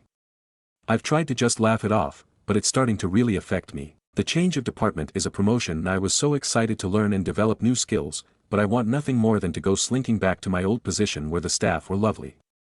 I'm worried if I do ask to transfer back to my original department and pay grade, I will be passed over for future promotions for being flaky and unreliable. Is it even possible to apply for a demotion? What can I do? Update. I just wanted to say a massive thank you for your advice. I genuinely was going to quit a job that I have been in for years and that I love over it. Your advice and comments from readers gave me the confidence to tackle it. I did approach HR, who advised me to speak to my boss if I felt I was being bullied. Obviously that wasn't feasible as the boss was fully aware of what was going on. I scheduled a meeting with the head of site who is second in command to the CEO and laid out everything that been happening, the bullying, but also the toxic environment. I was promoted to implement training and coaching because the department wasn't performing and it was having a knock-on effect on other departments and ultimately customers. He wasn't aware of any of the issues with the department, it's a small department which has flown under the radar for years. He promised me the situation would be investigated and to log every single incident in an email to him personally. I felt incredibly stupid having to send email after email listing the many incidents that occurred. But I logged everything. He came in personally one morning to catch the person putting the nuts on my desk. She was fired instantly. It was the boss's right-hand woman who believed she should have got the promotion not me, and this was her attempt to make me leave. The boss was suspended pending investigation. It turns out that for the last 4 years, he has not been doing any paperwork, return to works, 1:1s, PDP, CPDs, nothing. During the investigation, they also looked into staff turnover and there have been numerous accusations of bullying which have been ignored and a high number of staff have quit. He resigned last week before they could fire him, and I know it's unkind but I'm absolutely thrilled. It's been hard work making changes within the department. There has been some pushback and major changes have needed to be made. 2 staff have quit because they now actually need to perform. But we have 2 staff from different departments and a new manager who are all incredible. The head of site has been incredibly humble about it, which I did not expect. He apologized and acknowledged this should have been picked up years ago and assured me that going forward the business will be putting more measures in place to ensure it can't happen again. Stories number 17. My employees played a horrible prank on a coworker. What do I do now? I'm writing seeking advice as to how I as a manager can handle the aftermath of a joke gone wrong. The joke never should have been played in the first place, but that ship has sailed. I managed 4 reports and 2 of them made another think $50,000 had gone missing and she was being arrested for stealing it. My other report was not involved at all. They went so far as to get one of their wives to pretend to be a police officer there for the arrest. The one who was accused wept so hard she vomited. She was adamant she didn't do it and asked to phone someone to go stay with her sick mother while she was in custody. It was only then she was let in on the joke. She has not returned since it happened and will not answer calls or letters. I am furious. Their joke was unacceptable, and if I had known what they were planning I would have shut it down. I don't have the power to fire them or I would have already. I have no clue what they were thinking. They say it was intended to be hilarious, not mean. I don't know of any trouble before this and all of my reports seem to get along. The one they played the joke on has only worked here for a few months and is fresh out of school while my other 3 reports have worked here for anywhere between 6 to 9 years and have all been on this team for over 5 years. Update. The incident had happened almost 3 weeks before I sent in my question. Because there was speculation on the possible dynamics in several of the comments, all 3 persons involved, both pranksters and the pranked, are women. They are peers with the same title. The pranksters are both in their late 20s, and the prank is in her mid-30s. One of the pranksters is the same ethnicity as me, Chinese American, and the other prankster and the pranky are both white. One of the pranksters is gay, the other prankster and the pranky are not. As far as I am aware, myself and the 3 of them are all the same religion, Anglican. My other report was on a 2-week vacation at the time and he had no knowledge of or part in the prank. There were no other witnesses besides my 3 reports. The wife who they said was a police officer there to arrest the employee was not wearing any kind of uniform and she didn't enter the building. She was standing by her navy blue car outside the building on the public street. The pranksters gestured to her out the window when they told the pranky she was police and she gestured for the pranky to come outside. She never spoke to the pranky. Since she never dressed as or told anyone she was an officer, there is no way she can be charged with impersonation.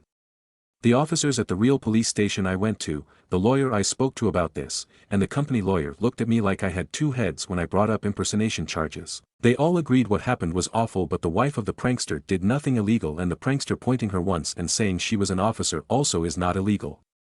The pranky was also never handcuffed, touched, taken anywhere, or stopped from leaving, so no crime was committed there, as per the police and the lawyers. My reports don't have access to money to steal, making the theft allegation part of the prank baffling, but I understand why the pranky was scared, given how new she was to our workplace. We don't deal with money in our work. We work in the compensation and benefits section of HR. We tell employees what benefits and other compensations they are entitled to and that's all. We do not have any parts in administering these benefits and we don't work with the books, accounts, or payroll. All of that is done out of a different office. My boss, the executive director, and our legal division know what happened. Multiple voicemails and letters to the pranky from me, the director, and legal have gone unanswered and the letters were marked as return to sender. Her LinkedIn profile shows the job she had before and when she was in school, the school she went to, and a current job that is with another company. The company I work for is not mentioned on her profile anywhere, and anyone from the company who tries to reach out is not responded to. I have accepted she wants to be left alone, and the company lawyer advised all contact attempts to cease. The executive director's idea of disciplining my reports was to give them a talking to lecture and to send a memo division-wide saying no pranks of any kind are permitted at work, without giving context since no one else knows what happened. I am going to resign. I wasn't sure at first but the more I found out about what happened, the more angry I got. I was also angry about not being able to fire the pranksters. I promised my other report a good reference if he ever needs it because he didn't do anything. I was not sure about resigning without another job offer but my girlfriend told me I would feel better if I did and we could make it work on her income until I found one, so I've made the decision to leave. I appreciate your answer to my question, Allison. I am grateful to you and see I am not wrong to be angry at what happened.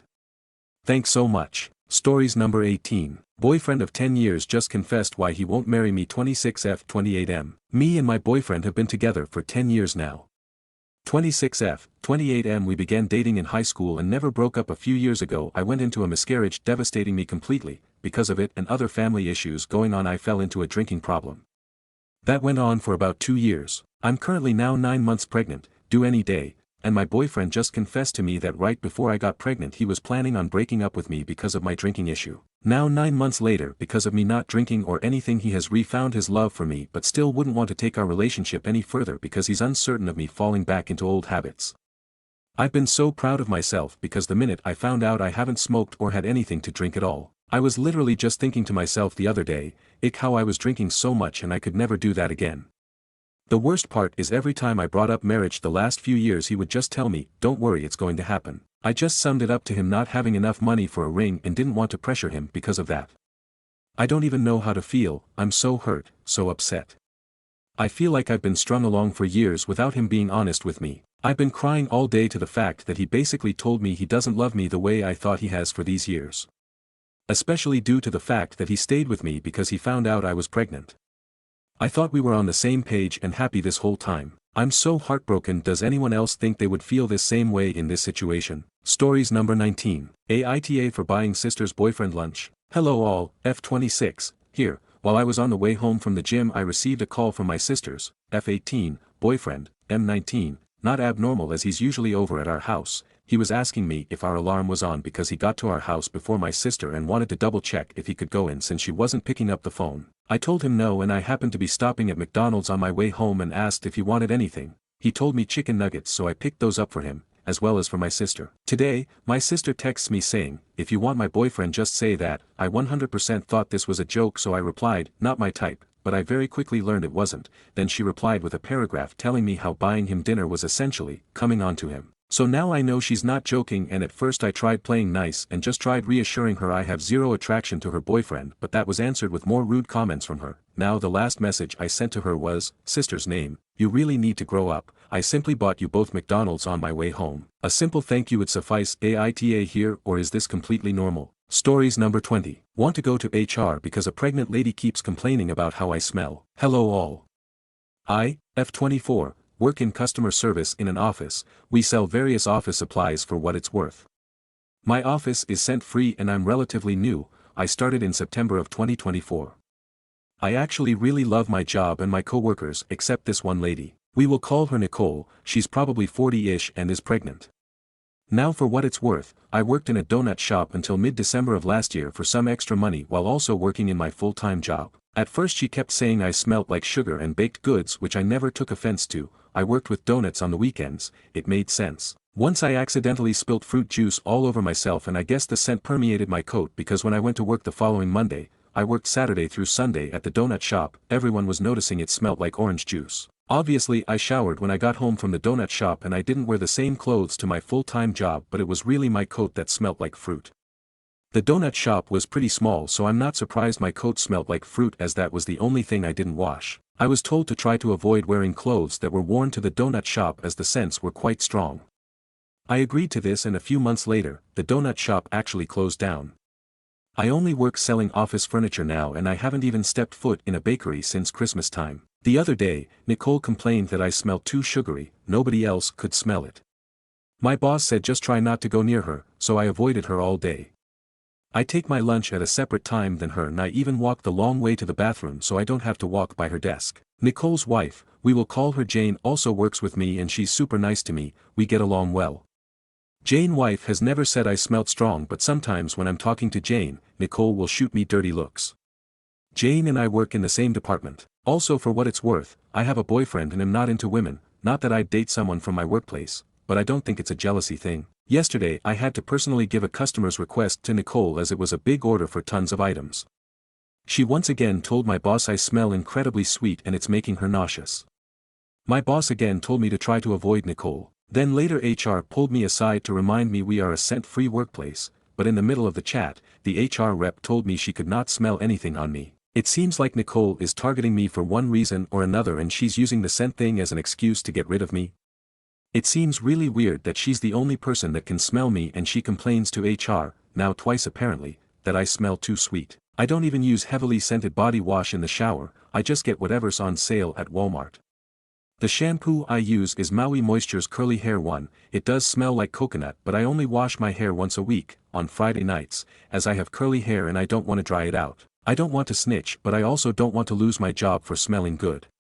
Thanks in advance. Edit TOADD. I am not diabetic. I was checked in February this year, as well as they did a whole blood workup. I went to the dentist in December-ish of last year, no cavities, no pre-cavities, nothing of concern. My sister is a nurse and we use the same shampoo and conditioner.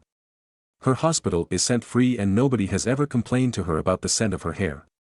Nobody else has ever complained about me smelling like anything, and it's always just I smell sweet or like baked goods, never specifically coconut. Money is tight for my family right now, and due to family reasons I can't switch the laundry detergent. I also no longer wear deodorant to work as I can't find a reasonably priced one that doesn't make me itchy. I have sensitive skin. If anything, I probably smell a lot worse than I did when I worked at the donut shop. I also feel a lot grosser. But this job pays me better than any job I've had before and my family can't afford me to lose this job or leave. Edit number 2, everyone I did wash the coat. I worked at the donut shop till 1 a.m. I have to be at my office job at 8 a.m. My mom has continuation OCD and I'm not allowed to use the washer or dryer because of that. I did not want to wake her up at 1 a.m. to wash my coat. The fruit juice never got directly on my coat. I spilt it on my chef coat and pants. Those got left at the donut shop as they washed all our uniforms. The prep room was rather small. The donut shop was run out of an old converted house. The coat was in the room but didn't come in contact with the fruit juice. Stories number 21. My husband wants me to critique his writing, but I don't think it's good. My husband has been painstakingly writing a story for a few years now. It's sci-fi, action and fantasy. For some background, I am an avid reader. I've also been writing stories since I was 13. My husband knows this and asked me to read and critique his story so he can improve. However, my husband has never asked to see any of my writing and I've never offered to have him read it because my husband doesn't like to read. The last book series he read was Harry Potter when they were coming out. I feel this hugely influences his writing. He doesn't read books, so he doesn't know what they sound like or seem to think about a reader's perspective except his own. That being said, I think his story is incredibly creative. He puts so much thought into the plot, characters, world building, etc. It's the execution that's the issue. I've given helpful critiques such as focusing on more imagery, adding descriptive language, doing more, show, less, tell, and he has improved a lot. Unfortunately, I really do think the writing itself is basic at best. To give an example, every time a character speaks it goes like this. Blah blah blah, character said. Blah, blah blah blah. Character asked. When I pointed this out, he didn't really understand why he should use different words than said or asked when characters talk. I said because as a reader, it's not interesting. Sometimes when I do this or suggest things, he says, well that's what makes sense to me in my head. I feel dumb for getting involved. I've been overall very careful about my critiques but he keeps digging at me for more, saying he needs to know how I really feel in order to get better. I feel if I'm completely honest with him, I will crush his spirit.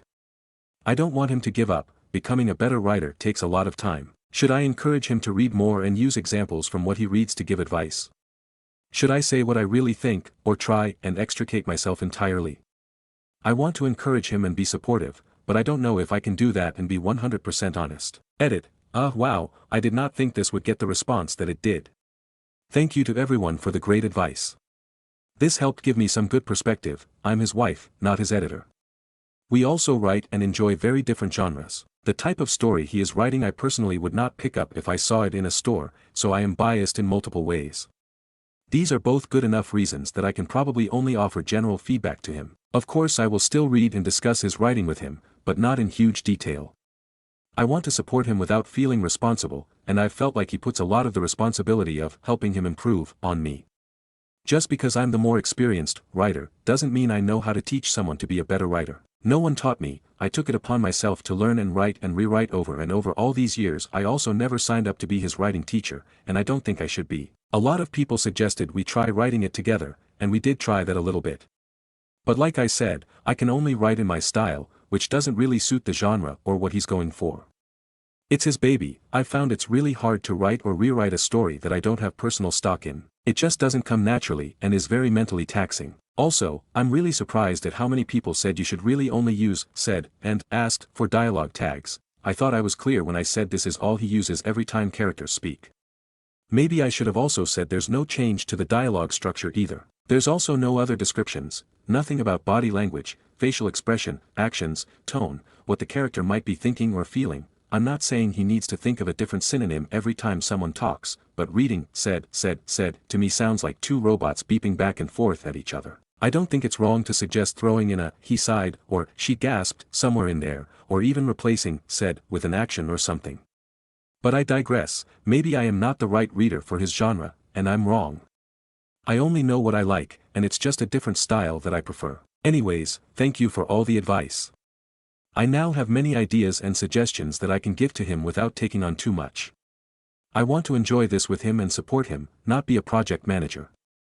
With that in mind, I feel better about how to proceed. Stories number 22. Aita for leaving my cheating fiancé and then cutting financial support, making her family go back to poverty. So I come here for advice because everyone on my family and friends circle thinks I'm overreacting and need to forgive and the usual bullshit, so I want to know if you guys think the same. Let me get you the context first. I, Paul, 33M, meet my fiancée Andrea, 32F, in high school. Both were 15 at the time of, and since then we both stay together. We had our rough patches when I went to study to a nearby city but used to visit her most of the time, but when I finally got my studies done and was able to work at the town, we both are things got better. To this I have to add Andrea comes from a really poor family. We talking 8 siblings, a house made out of wood and a zinc roof. Gotta bless South America standards. So knowing this, I was mostly the provider of our relationship. It didn't bother me. I love to take her out to eat ice cream and see her smile, same when I take her to car rides on my father car. As time progressed, the things I could afford got better. Since I study in IT and landed a high-paying job working on the town bank, I was almost set for life, I could say. To this that I got myself a nice place to live that I rent from an old man that my parents knew. We are talking one of those ranch houses with plenty of rooms to spare and 2 floors all, so she could live on a bigger house like she used to say. Then one day she asked me if her parents and 2 of her sisters, 12F and 14F, could come live with us, that their living conditions are really bad, and I knew that, so I said yes. We had rooms to spare and we weren't expecting a child, so why not? I thought I know them, and even humble as they are, they're good people. Fast towards then, and I help pay for a private school for her 2 sisters plus some medical treatment her mother has going through. I must say the rest of their brothers try to pinch some money but mostly have day-to-day jobs, and you know how the economy is a hellhole down here, so it never bothered me helping them since I could. Now comes the famous D-Day. We got invited to a birthday of one of her nephew and told her she should go first, then after I'm out I'll go. Then I arrive 2 hours later. Then I ask one of her nephews where is she, then he points me at the restroom place the park has, so I walk there and I turn the corner to see my fiancé hugging and kissing one of her family friends. She sees me, we both lock eyes. Of course she panicked, tell me this is not what it looks like, right? And I bolt towards my car. Funny scene that me running out of the situation make the other kids follow me thinking I'm playing a game, but her family pick up fast something was happening as she start banging on my glass windows and screaming. As I turn the car on and then drive off, I have no idea what happened after that, just know I felt like shit and went to my parents' place and hide on one of their empty rooms. After a week I had to face her of course and return home to see a whole congregation, basically all her family was there. Imagine 2 parents, 8 fucking siblings with kids included, and her all came together to try to see if I could forgive, if I could see past her betrayal. We kind of fight a little, but of course I was overwhelmed. Then I asked the question if the cheating was going for long. She didn't answer, so I just walk away to a bunch of people screaming at me to come back. Don't be a coward, try to see beyond this, you get the idea. Then 3 days later I asked her to talk alone, told a couple of mutual friends to help us, and we set a meeting. Then as I arrived first explained to them, then told then who he was and all, to which I learned from one of them that the guy she was with was a ex. From what period I really don't know and I don't wish to know, so you get the idea that the moment I learn about that information I dropped the meeting, sent her a message saying is cancelled and that I would go pack my stuff, and so I did. 2 weeks later, after the whole fight, I was moving out the place back to my parents. We fought a lot and had to face each and single one of them trying to convince me to forgive their sister mistake, but I end up blocking them and putting my foot down, telling them is not their business. Then her friends pile up, even some of my friends too, saying is just a mistake and blah blah. Then what hurt the most was both my parents saying that seeing me like that wasn't right and perhaps I should forgive and fix our relationship, and yup, in this whole parade of people nobody give a damn how I was doing, only our relationship, to which I end up cutting ties with most of them besides some of my best friends and my parents on a low contact deal as I moved to a 1-by-1 shitty block apartment I could rent fast. Now 2 months after the whole ordeal I paid the last month, then cut ties with all payments. The house I was renting gone, the private school gone, her mother medical treatment and pills gone also, and I must say try to hold that much while being 2 teenagers, 2 retired folk and a housewife who barely finished nurse school. You get the idea. When the bill came to her she lost it all and came running to my parents, to which she didn't found me, so she went to my work and came to talk. When I went out she groveled and cried that she didn't want this of us and to give her another chance if it's not for her mother. I said that I had no attachment more to her or her family and drive off. Now she has talked with most of the people on my circle again, and of course they say I shouldn't be this cruel, that I have the money to spare. Even again, my parents, why let them suffer after all this time, that I should have a little more compassion for them, to which I think, who has compassion for me? So Reddit, I'm the asshole here for cutting the payments and possibly killing grandma because I stop paying, or care that they go back to their shithole house because they can't pay the other one. TLDR, fiancé cheated, so I cut the payments of her family problems and studies, making them go into debt and back to poverty. Stories number 23. Entitled SIL, trying to rearrange sitting at the dinner table after people started eating. We live in the same community as my in-laws and SIL family. Almost every Friday evening we gather at the in-laws for a dinner that I, 43M, and MIL cook and purchase dishes from local providers. SIL, who almost always the last to arrive, rarely contributes a dish or dessert. Tonight, as we were already sitting down at the usual sitting that we've been sitting for quite some time, her youngest, 10M, must have said something to her, and she started to make a scene about how it's not okay that I'm sitting at that spot and somebody else at another spot, and that she wants us to move so her youngest could have his pick. I, after spending my morning shopping, and the last 3 hours cooking and preparing food, just snapped at her with my thundering voice, not yelling, just booming bass, that if she wants to discuss sitting arrangements she's welcome to come early. SIL reaction. Acted insulted and made a scene about me raising my voice at her. My wife later made me apologies that I raised my voice, even though I really didn't, and took my side about the rest of it against her sister. Stories number 24. My GF beat the shit out of someone who broke into her house. The other night I was sleeping over at my GF's. She lives one street over from the middle of nowhere, no street lights, no sidewalks, and keeps her house dark at night except for the room she's in to attract bats and detract bugs. I think it was like 2 a.m. when I woke up to my GF telling me to call 911. Long story short, a guy had broken a window into the garage and was going through my car. He had a knife, but my GF has a shotgun, unloaded, and wanted to scare him off with it. Cops really gave us a verbal shakedown for that. BTW, we're fucking idiots and don't ever confront a burglar. But this guy was clearly unhinged and charged us. I don't really remember how it happened, but my GF somehow tripped him, or maybe he tripped on his own, and then started basically tamping this guy's rib cage down into his lungs with the stock. I had to physically stop her. A little bit about my GF, she cries when she sees sick or hurt animals. She's constantly doing or offering to do nice things for people. She won't even squish bugs, she catches them and releases them if she finds any. She's a Buddhist. Nonviolence is important to her. Before this I described her as the gentlest person I knew, so what the fuck? After I stopped her she was so calm. She sat cross-legged on the floor and then made a call to a lawyer before the cops even got there. No charges for GF, yet. Lawyer has been helpful, cops less so. They wanted to arrest me when they got there for some reason. And my GF had to actually ask for an ambulance for the guy because they tried to just load him into the police car and he was screaming and moaning. He lived but is still in the hospital. It's been 2 days since this happened and I still feel like my heart is racing. Every time I see my GF I see her covered in blood with a shotgun. It hasn't changed how I feel about her, but goddamn. It's changed how I see her. Edit, clarifying a few things. I didn't think this would get any attention. First, GF is doing good all things considered. Someone was worried that the blood was hers. The guy came in pre-wounded because there were bloody handprints on my car. He was definitely on something. My GF is currently taking a bunch of drugs since she was exposed to his blood too. GF hasn't talked much about what happened and I'm not going to push her right now. I am worried about her, I am taking care of her. I've been staying with her since this happened. And feeding her. Someone said to bake a cake. I am a professional chef. Also, apparently, an idiot. After this I'm going to the store. A lot of people seem to think my view of her has changed for the worse. That is deeply untrue. Rereading my post I realize I made it sound that way, so that's my fault. It's still pretty fresh in my mind and I'm processing things on the go. I was just having difficulty reconciling this new view of her with who I thought she was before, but I realize now that she hasn't changed, I just learned more about her. And what I learned is that she's a certified badass, to quote many of you in the comments. Also, a lot of people are calling me out for not helping more. Don't get me wrong, I feel guilty that I didn't do much other than call 911 in the moment. I don't want to sound like I'm making excuses for myself because I was still absolutely scared shitless, but my GF didn't really give me a chance to help. This all happened very quickly. By the time she woke me up she was armed and out of bed. I'm deaf in one ear and a heavy sleeper anyway, so I'm glad she woke me up at all. I'm not sure why the shotgun wasn't loaded. She only told me afterwards. I was expecting her to shoot him, not beat him half to death. The cops. I won't get into it, but my GF has had issues with the local cops before. She lives in a town that barely qualifies for its own police department, and the one they do have has nothing to do 99% of the time. They seemed like they were in a rush to get finished with us the whole time they were there. I think they were probably pissed off they got called out on 4th of July for something that actually requires paperwork. Thank you everyone in the comments. I've read every single one of them so far. There's a lot of good advice there and a good amount of deserved criticism that I am open to.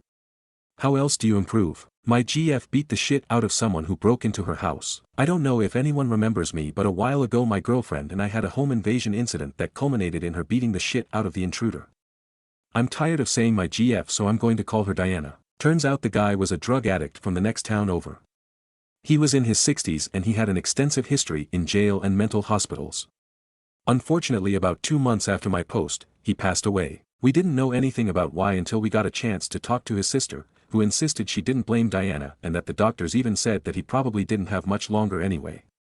Diana was visibly distressed during this conversation, so I'm not sure whether or not the sister just said that to comfort her. After that, Diana went on a trip to a national park during a week she knew I couldn't take off and forgot her meds. She has seizures that look like mild psychosis, magical thinking, and ended up refusing to come home at the end of the trip. She kept saying that she felt like she couldn't leave the woods because she was certain there was something she needed to learn there that she hadn't yet, and when I asked her how long that might take, she said, "Some people take a lifetime." I asked if she was breaking up with me, and she said something about feeling like she was too attached to me, her house, her pets, etc., and that she needed to meditate on that for a while. I ended up going to her temple to see if anyone was willing to give me some perspective on the situation since she was seeing things through a Buddhist lens. It was the right choice. A monk actually drove the 6 hours out to her with me to talk to her in person since she wasn't picking up calls. I am so unbelievably grateful for that monk because Diana started taking her meds again and came home soon after. I've never been religious, but I started to read the Pali Canon afterwards and that shit slaps. Diana was already volunteering her time at the temple, so now we both go together when we can. All things considered, since then, things are back to normal and going well. We're both children of divorce, so even before all this we were doing prophylactic couples counseling every few months, and for a while after we were going once a week. Diana has started seeing a therapist on her own as well, which I am so proud of her for since she's always hated the idea of individual therapy. We also stepped up our home security game. Diana already had plenty of cameras, but now we have door window alarms and motion sensors. I also convinced Diana to get another dog, so now we have a 75-pound puppy. I know a lot of people were rooting for us to get married, but that's not going to happen. Legal marriage isn't something that interests us and it never has. But we did buy each other rings, and it's been a great comfort to have something physical to remind me of her on my person all the time. We're also considering having a small commitment ceremony next fall. Love. Thanks again for all the feedback on my previous post. I got a lot of great advice, and some good criticism. I showed it to Diana and she got a kick out of the comments, and we had a little mutual cry over how kind a lot of you guys were. I asked her if she was okay with me posting this update, and she clucked at me and told me to do whatever I want online as long as I'm being nice, and anonymous LOL. So, hope this qualifies. Stories number 25. How do you cope with anxiety? I'm realizing I don't have any good methods to cope with anxiety. A friend of mine told me to make a Reddit account and look around, which lead me to come across this sub. He likes to explore and dip his toes wherever he can, and that's how he copes with anxiety. His method sounds freeing, but I'm quite reserved and hesitant. Update. I haven't been the best lately. My depression has got to the point where last night I was going to do something regrettable. He stayed with me for hours into the night until the sun rose in the morning, and I promised him I wouldn't do anything stupid. He walked me to my car and saw me off. I drove for about 10 minutes until my emotions got the best of me and started to cry my eyes out. He was such a caring person. We talked about everything and nothing was off the table. He told me his life story, and in turn I told him my life story and what led up to me almost doing what I was planning. It was like an angel was sent to me in my hour of darkness, and he was exactly what I needed. I've never seen such compassion from another person, and it was almost like I was having a dream. He uses this site as well and told me his real name, so I hope he sees this. Leo, if you are out there, I want to thank you for what you did. I was nothing to you, and yet you cared for me like as if we known each other our whole lives. I wish you well on your journey through life and hope you find happiness. I wish you well into your journey of the IT world, and again congrats on getting your Net Plus certificate. I will try my best to go forward and make you proud. I don't know if we will ever cross paths again, but if we do, I'll buy you a drink and we can talk under happier situations. Edit, doctor appointment confirmed for Monday. Now to find a therapist. Notable comments. Commenter 1. If I know anything about suicide victims, these moments of clarity are fleeting. Get in contact with a professional, even if you feel better now. Edit, saw you're already got that sorted, that's excellent. Take care. Reply, I made a promise to him that I would change and I plan to keep my word to him. Even if I don't see him again, I wish to better myself. I won't let his actions go to waste. Commenter 2. That's incredibly cute. Don't forget that you still have a way ahead of yourself and get to working on your mental health as long as the positive emotions still motivate. Reply, it was incredible at how he calmed me down and talked me out of it. I've never had anyone go so deep with me. When I say he was like an angel, I mean it with all my heart. I already have an appointment with my doctor on Monday, and hopefully, I can talk to a therapist sometime during the week. He made me believe in myself again. Update 2. I had a really rough go at life yesterday until this wonderful stranger came and hung out with me for a while until I made a promise to get help. I plan on making good on my promise. I'm a 28F and I want to know how to improve my mental health and become a better person. I'm extroverted, but these last couple years have not been kind to me. I like to read and draw. On occasion I will do yoga, but it feels like I can do more. But I don't know how. My mental health isn't the best, but I plan on taking care of that on Monday. If there anything I can do to help me regain myself. Notable comments. Commenter 1. It definitely differs for everyone, but a big part of what helped me is finally finding a therapist that fits. I have a few issues up top, and opening up about it does help. Yoga is definitely great at that front as well, though I prefer runs. I'd also say to try and draw your feelings. It's similar to what I do with my writing. It helps to get it all out there. And don't worry about the final result, it's yours and that's what matters. One more recommendation I'd make. Either find someone to help you be accountable or just be transparent with friends, family about it all. I wish you luck and just remember, you've got this. One day at a time. Commenter 2. I think it's important to try to take stock of where you might be not meeting your needs. Often the things we least want to do for ourselves is what we need to improve on. Self-care involves so many things like doing the things we love. But it's also standing up for ourselves. Allowing vulnerability. Doing our laundry. Building positive relationships. And also welcoming both positive and negative emotions as a natural part of the human experience. Commenter 3. A therapist can help you sort this out if you are struggling. But I recommend against too much of the self-help genre. I think it's a very limited understanding of how people can care for themselves. Update 3. I visited my doctor today and it was a positive experience. I admit it was rough, but I felt some relief. Today is the first step into fixing myself after keeping my promise to someone. The doctor gave me some medication to help me and I have an appointment with a therapist this week. I feel like this is what was needed the most. It'll be a long while before I'm back to normal, but I'm willing to do whatever is necessary. This is a second chance at life and I will not waste it. Update 4. This is an update to my previous post on this sub. This will be short. He messaged me and was really happy that I am taking his word seriously and am getting help. I was a bit hesitant to properly respond, but after going back and forth about the stuff we talked about when he found me, I was fully confident it was him. The icing on the cake is I asked for a picture of him to cement it. Without hesitation he called me by my name and there was his picture. When I say I started to cry, I mean it. A wave of emotions flooded through me and I could barely contain myself. He will probably see this as well, and for that I say, please live a happy and fulfilling life. You deserve it. Stories number 26. Aita for telling my husband not to make extra food for our kids anymore. Me, 40F, and my husband, 40M, have 3 kids, 9F, 8M, 6F. Whenever I cook, the kids may or may not like it. If they don't like it, that's fine. They can go eat some fruit or something because I'm done. If they don't want fruit or something, they're not hungry. When my husband cooks, if any of them don't like it, usually just the youngest one, in both my case and his case, he'll make a whole other quick meal for her. That's fine for him, but it becomes an issue for me when I refuse to make something else besides what I cooked and they say, but Dad does, and my husband will come in and cook the complaining person something. I asked him yesterday if he could stop that, because I don't want them thinking because they can ask him if I say no. He said, it's food, and kind of brushed me off, and that started an argument we kind of decided we'd just postpone till today. Aita for wanting him to do this. Stories number 27. You can't park there. I once parked in what somebody else deemed to be their space, and to teach me a lesson, they blocked me in with their car and sat in their car waiting for me to come back. I know it was deliberate because of the tirade of abuse they directed at me when I parked there.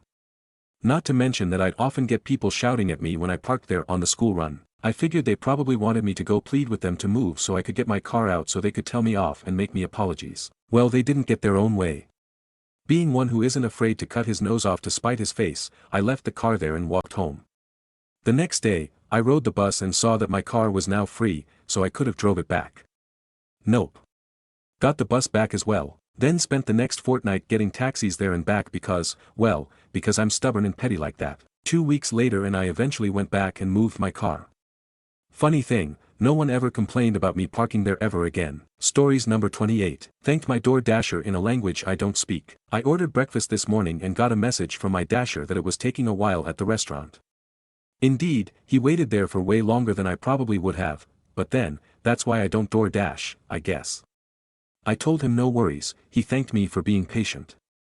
But he was so polite and friendly in his messages. I noticed the app told me they were being translated from Turkish, so I did some searches to find out how to say, thank you, in Turkish and subsequently how to pronounce it, which I would roughly and probably inaccurately write out as teşekkürler. Now, I'm pretty good at impressions, so I guess this translates to me being good at mimicking things like pronunciation. But I'd never tried it in a situation like this before. When he came to the door, I called out, teşekkürler, and he stopped dead, turned around with a stunned look, and went, in English, are you Turkish? I'm weirdly proud that he thought I might have been native based on my pronunciation, even if it was just one word, I told him no, that I just Googled it, and he asked me where I'm from, and we chatted a little bit before he headed off. This is the only time I've ever left a review on a door dasher, easy 5 stars. Stories number 29. Bought a car that turned out to be a lemon. Seller ignored me so I sent him a text. Back about 10 years ago I drove 3 hours to buy a very specific car and got an hour home when the car died. Luckily at a garage. Had a mechanic look at it and he said it was obvious the seller had bodged a problem with piston rings and would cost more than I paid to fix. Rang the seller to discuss it with him but he ignored my calls, refuses to reply to texts and I was very polite, just really wanted to talk to him about it, no abuse was sent. After a couple days I got fed up and I remembered that this guy had a very old phone, one that only accepts text messages of a certain amount of characters and then had to split the text into another message. I on the other had an iPhone. So I copied and pasted the entire works of Shakespeare into a message and sent it. Apparently it took a week before he could use his phone again without a text message interrupting him. They came every second or so anytime he turned his phone on. I eventually got a refund and he got his car back. Stories number 30. My husband had a thing for a dog and now I'm rethinking him as a person. 3 weeks ago me, 28F, and my husband, 29M, went out to a bar. When we got there, we happened to run into a middle school friend of his. We got to talking and his friend was sharing stories about when they were in middle school together. Like the time his friend walked into the wrong restroom by mistake and was made fun of for a year and when my husband got hard asking out a girl, after a few more embarrassing and funny stories his friend who we'll call Jeff says, hey remember that dog? I think you can see where this is going. My husband started breaking down laughing and I was totally confused. So I asked, what dog? Jeff explained in 6th grade is whatever the terminology is at zoophilia. He was sexually interested in a dog named Champion. He didn't do anything but got a boner after he was playing with this dog. He and his friend shocked about it for a while but he kept taking pictures of this dog. It started to move from joking territory to creepy. 3 months later, he attempted to kidnap the dog. Thankfully, Jeff's father, the owner of the dog, caught him. Is it weird that I'm reconsidering my marriage even though this hasn't been a problem in decades? My whole view of my husband has changed, so am I overreacting to my husband's middle school issues? Stories number 31. Aita for telling my mother to stop telling people the story behind my name. Mobile so sorry for formatting. I, 15M, and my mother, 39F, have similar names due to my mother naming me after her. I don't dislike my name at all. But the story behind it and how my mother constantly wants to tell it to the world is the problem. For backstory, I am her second child and for her first child, my older brother, 20M, she wanted to know his gender, and she found out and named him. For me however, she decided to keep it a surprise, however, she for some reason was confident that I would be female and was dead set on naming me after her. Her name is Alexandra, so she would have named me Alexandra as well, fake names. When I came out male, she simply named me Alexander, fake name. However she would constantly tell everyone she befriended, if we were together, the story on how I was named. It embarrasses me to no end, and I've told her over and over to please not tell that to every new friend her or I make. She even told all of my friends' parents the story despite me asking her to not tell them. She wants to meet my friends' parents for the first time if I want to sleep over for whatever reason. This all boiled down to Thursday when my mother and I went to the grocery store, and as we were leaving, a duo of charity workers came up to us to ask us if we were willing to donate to their cause. My mother, being the social butterfly she, sparked up a conversation with them. As the two introduced themselves to us, my mother followed suit and, of course, told them the story I dreaded she would. "My name is Alexandra and this is my son Alexander. He was supposed to be a girl and take my name. But he came out a boy, so I named him after me." I got a bit angry and told her, "I really wish you wouldn't tell every stranger you meet on the street that. It makes me feel embarrassed and mad." It got silent and my mother's face twisted and just told the charity workers that she'll donate next time and started walking to the car. The car ride home was silent, and when we got home she told me that I really embarrassed her back at the store and that I should have told her something after we got in the car that I didn't like her telling that story. I've said to her that I've told her repeatedly that I don't like her telling everyone with a pulse that she befriends that story, and that I got fed up with her blatantly ignoring me and my request to stop. She just told me to go to my room and to not come out. She of course told everyone in my family what I did, and my stepdad and grandparents said I shouldn't have embarrassed her like that and to apologize to her. My brother and best friend told me I was right to call her out since I've told her many times to stop embarrassing me with that story and that she needed to learn what I felt. I do feel bad and want to apologize and talk to her, but at the same time I still feel like I'm right and that she needed to feel what I feel. Stories number 32. A neighbor just told my 5-year-old the weirdest thing. What do I do? I have 4 children. My oldest 5F and I went to do laundry. My neighbor 60F, who is a former friend, DV situation with my ex, she took his side as he was arrested and she disagreed with him being arrested, ran up on my 5-year-old whilst we were doing laundry and got to her eye level, like on her hands and knees, and asked her if they were still friends. My daughter wouldn't respond and looked away. She then asked her repeatedly 5 times, who told her they weren't friends anymore, and then told her not to trust her. Bitch mother. I flipped out when I realized what was going on. She was playing in the wagon and didn't see the neighbor walk up. My daughter is hysterical. I made a police report. She told me the judge is going to love hearing about this in court. I'm assuming my restraining order hearing with my ex. She tried to stop me from moving the wagon to get my child away from her.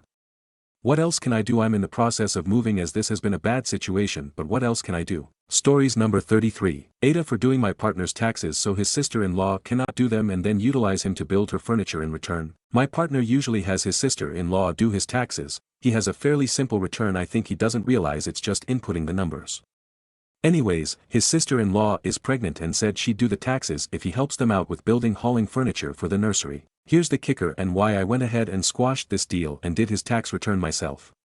I just had a baby and my partner and I received zero help with our nursery from them. Heck, his brother wouldn't come 5 minutes down the road to hold a door while my partner installed it. This especially annoyed me as my partner is always doing favors for them since he has a truck. Since we have a new baby, I don't want them thinking my partner is gonna take time away from his own child to prepare for theirs, especially since my partner works a ton of overtime and has a demanding job. He's never home as it is. I am extremely excited for them, but I would like them to stop seeing my partner as a free truck rental labor just because he's super handy. I feel like the asshole because I know how daunting building furniture can be, but we managed. Also, this is an extremely simple tax return: 1 income, 1 state, and common deductions. Why she's fed in his head that this is some complex work she's doing. It took me 1 hour, and that's because I check, double check and recheck. I must add, I am not trying to make a pregnant lady's life harder, as I was just pregnant myself. I'm 2-month postpartum writing this, but he simply does not have the time to do this work for them. We struggled a lot to get our own nursery done. Stories number 34. I wish they had taken me more seriously. As I type this, I am sitting in a bubble bath, eating my symphony chocolate, and scrolling through movies and vouching to avoid the world for the day. I'm still reeling from the phone conversation I just had with honestly the nicest midwife I've ever met in my life.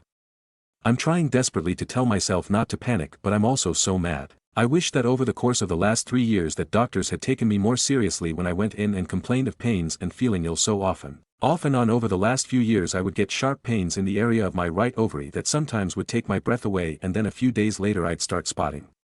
I thought nothing really of it at first, thinking it was just PCOS cysts or something. Every time I've had similar pain and went to see someone, they'd hand me a script for painkillers and said if the bleeding was lasting longer than 7 days or filled a pad within an hour then come back. Neither ever happened, so I figured it wasn't a big deal. Once, the doctor abrasively poked and prodded my ovaries as I literally cried from the pain, stated, "You drove yourself here, you should be okay," and gave me a script for 800 milligrams of ibuprofen. Considering the bills that would come out of this, I figured it was cheaper and easier to just skip the office visit and grab the meds from the pharmacy myself. Over the past year my health has slowly taken a turn. Almost every month I was getting sick somehow.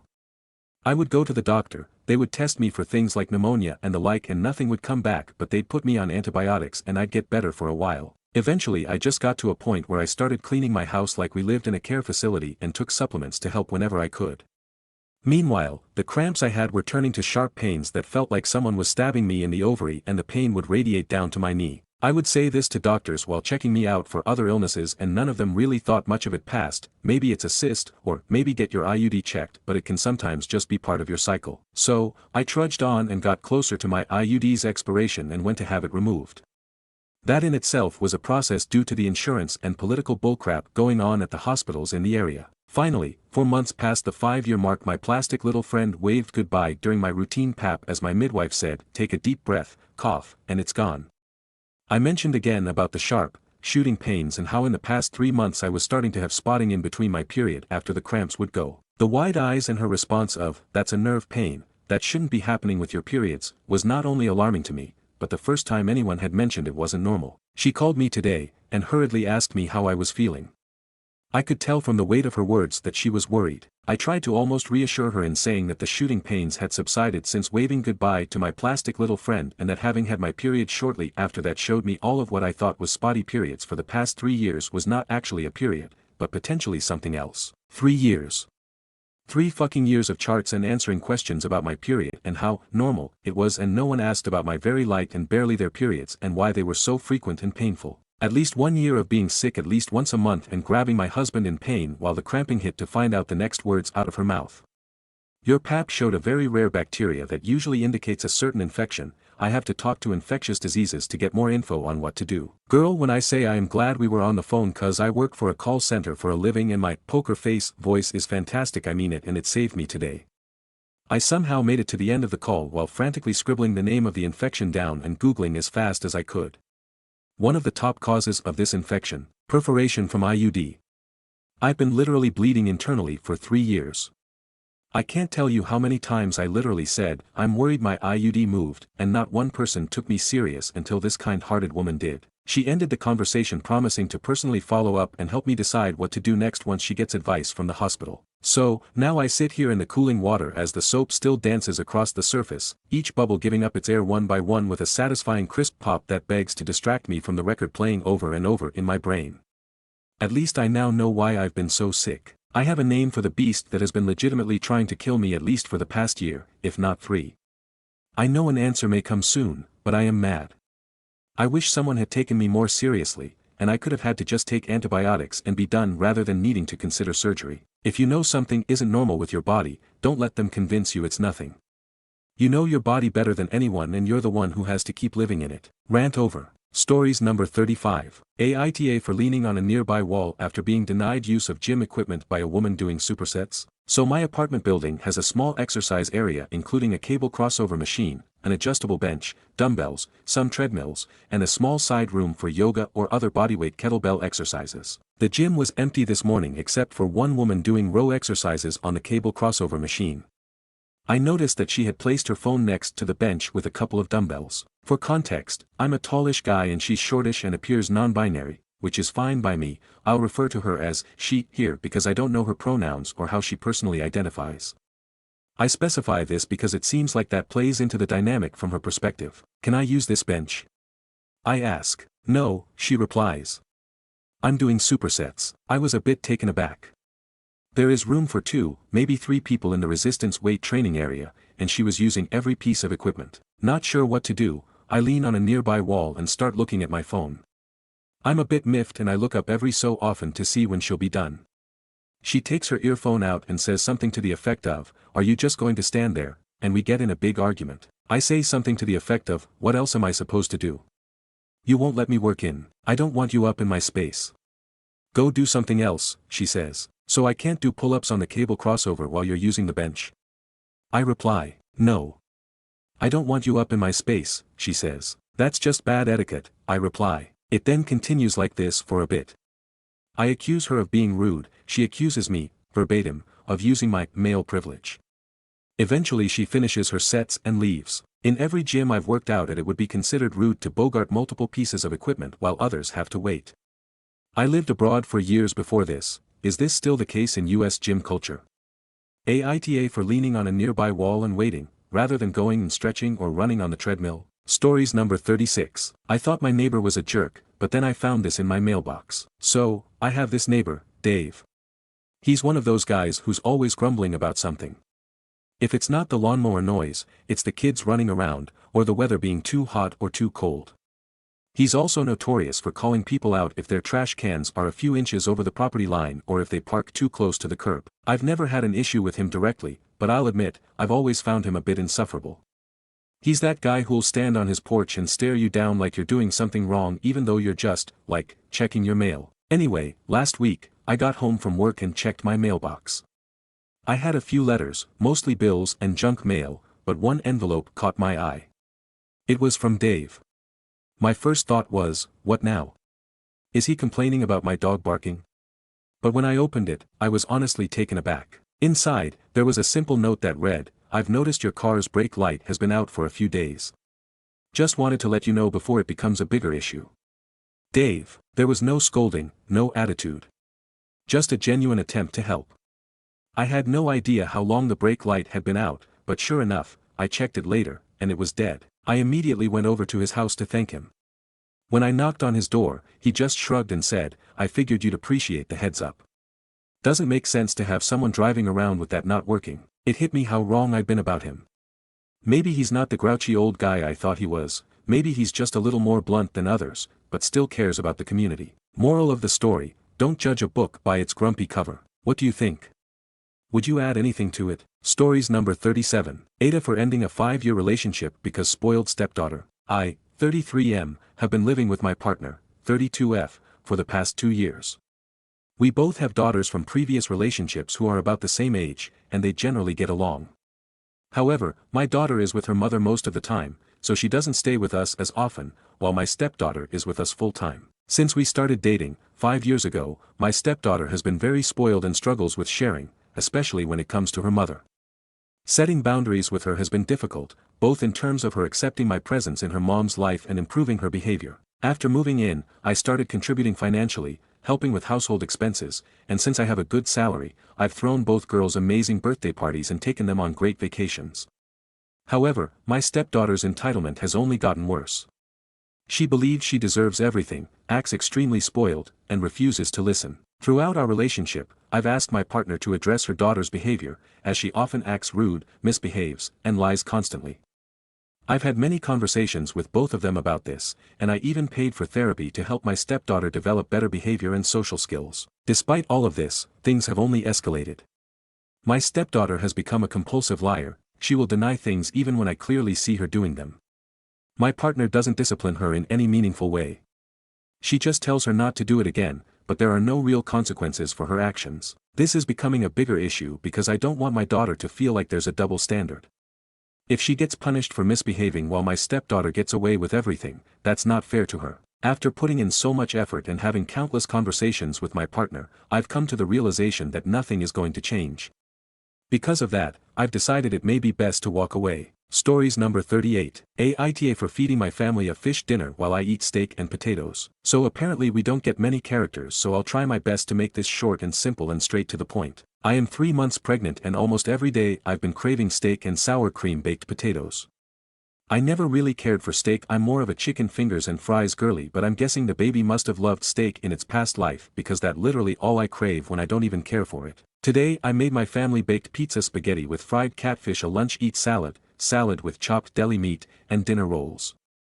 I of course am making the same dish I've been eating for almost every day these last few months. I pretty much make 2 separate meals each night for my cravings. Last night after I served the kids and was getting ready to make my finances plate, he expressed he wanted steak and potatoes like me. Mind you, he was aware of the menu because I have my meals planned night before. I told him I only had that one steak for me. He said, well, we can share. I politely told him that I will need to eat all of my food since I am feeding for 2 and this is all I have for the night, knowing I'll most likely still be hungry whilst you guys have a meal. You can come back for seconds. I am now, in his words, a selfish woman using pregnancy as an excuse to be selfish. I asked what's different about today than all the other days when I've been literally eating the same shit almost every day with no complaints. He said nothing but shook his head and said, "It's the principal bae," and just walked off. We've barely spoken since. Just a dry good morning and goodbyes. Aita. Maybe if he expressed that he wanted the same thing as me I would have prepared for it, but he literally always eats what I make. I didn't know I had to be a mind reader. Stories number 39. Time my sisters and I crashed our dad's wedding party. I, 31F, and my 3 sisters have a dad.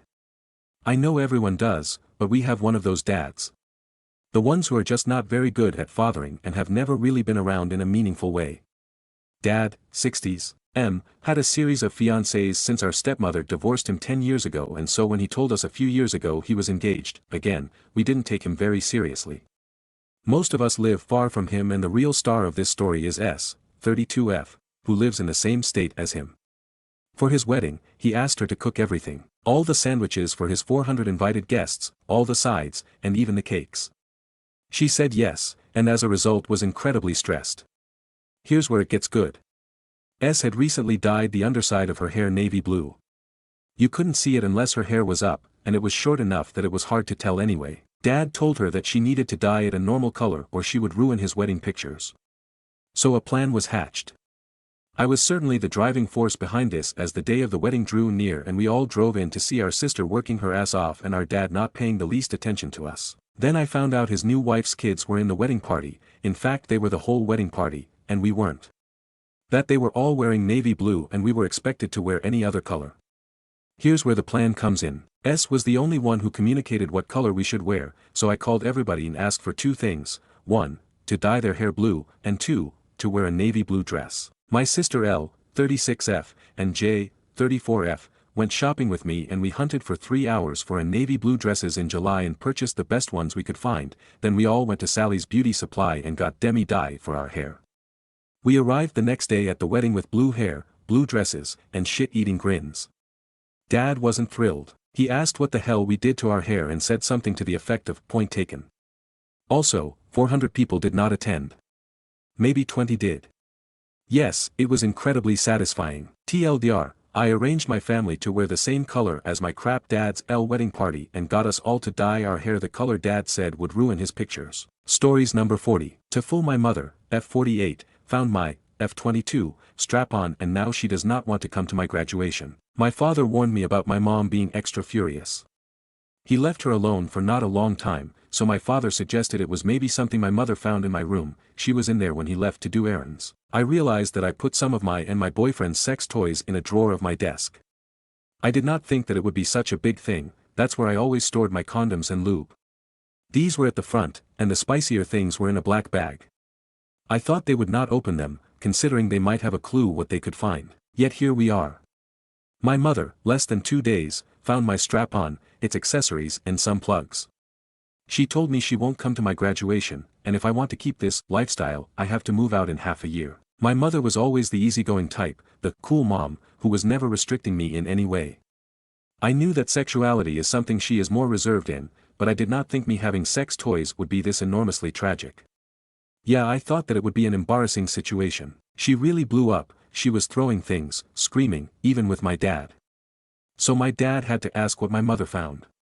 He was already fed up with my mother anger, so he just looked down and shut the door gently. So now I'm a stupid whore. And if I continue to live this lifestyle, which means I own sex toys, I have to move out, I am not allowed to talk to her and she is disgusted by me.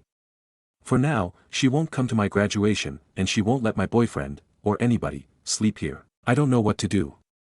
It's not like I can apologize for that, right? It's my sex life. Or was I in the wrong?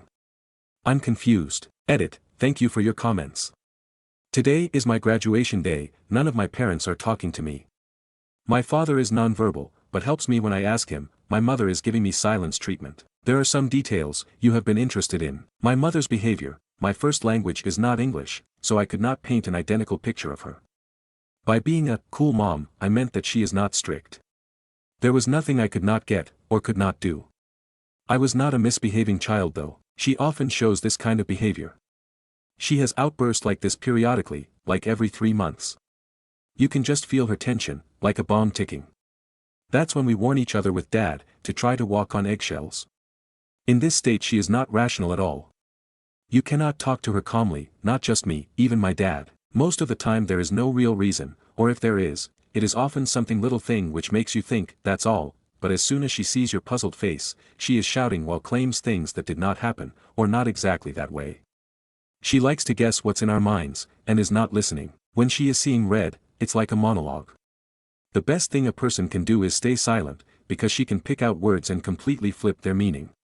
When I was younger she would get even madder if I cried. Religion, moving out, location. We are not religious. None of my parents are familiar with Christianity that much. We live in Central Europe, and I am planning to do my master's. During semesters I live in a dormitory. Moving out is something that would be incredibly hard while going to university. It's not common to move out this soon around here. I have to think about my options though. My mother's thoughts. She shouted to me that, how disgusting things I do with my boyfriend and maybe others. The emphasis was on the boyfriend part, and how she does not want to see him here ever again. He has slept here before, and I've been in relationships since I was 16, even in long-distance ones. So my past boyfriends were spending even a week here, it was never a problem. She were even asking playfully, if I took ex-boyfriend's name yet, and so on. So me having sex is not a problem, me owning sex toys are. Toys fate, my boyfriend will take them to his home. Plot twist, his parents are really religious though, his father is a priest. I hope he won't get in this much trouble as I did. After 2 months, we can move back into our dorm rooms. Thank you everyone for your insights, your sweet words. I love the funny comments too. Soon my graduation starts, so I will update later. TLDR, my mother found my strap-on and other sex toys and now she does not want to come to my graduation.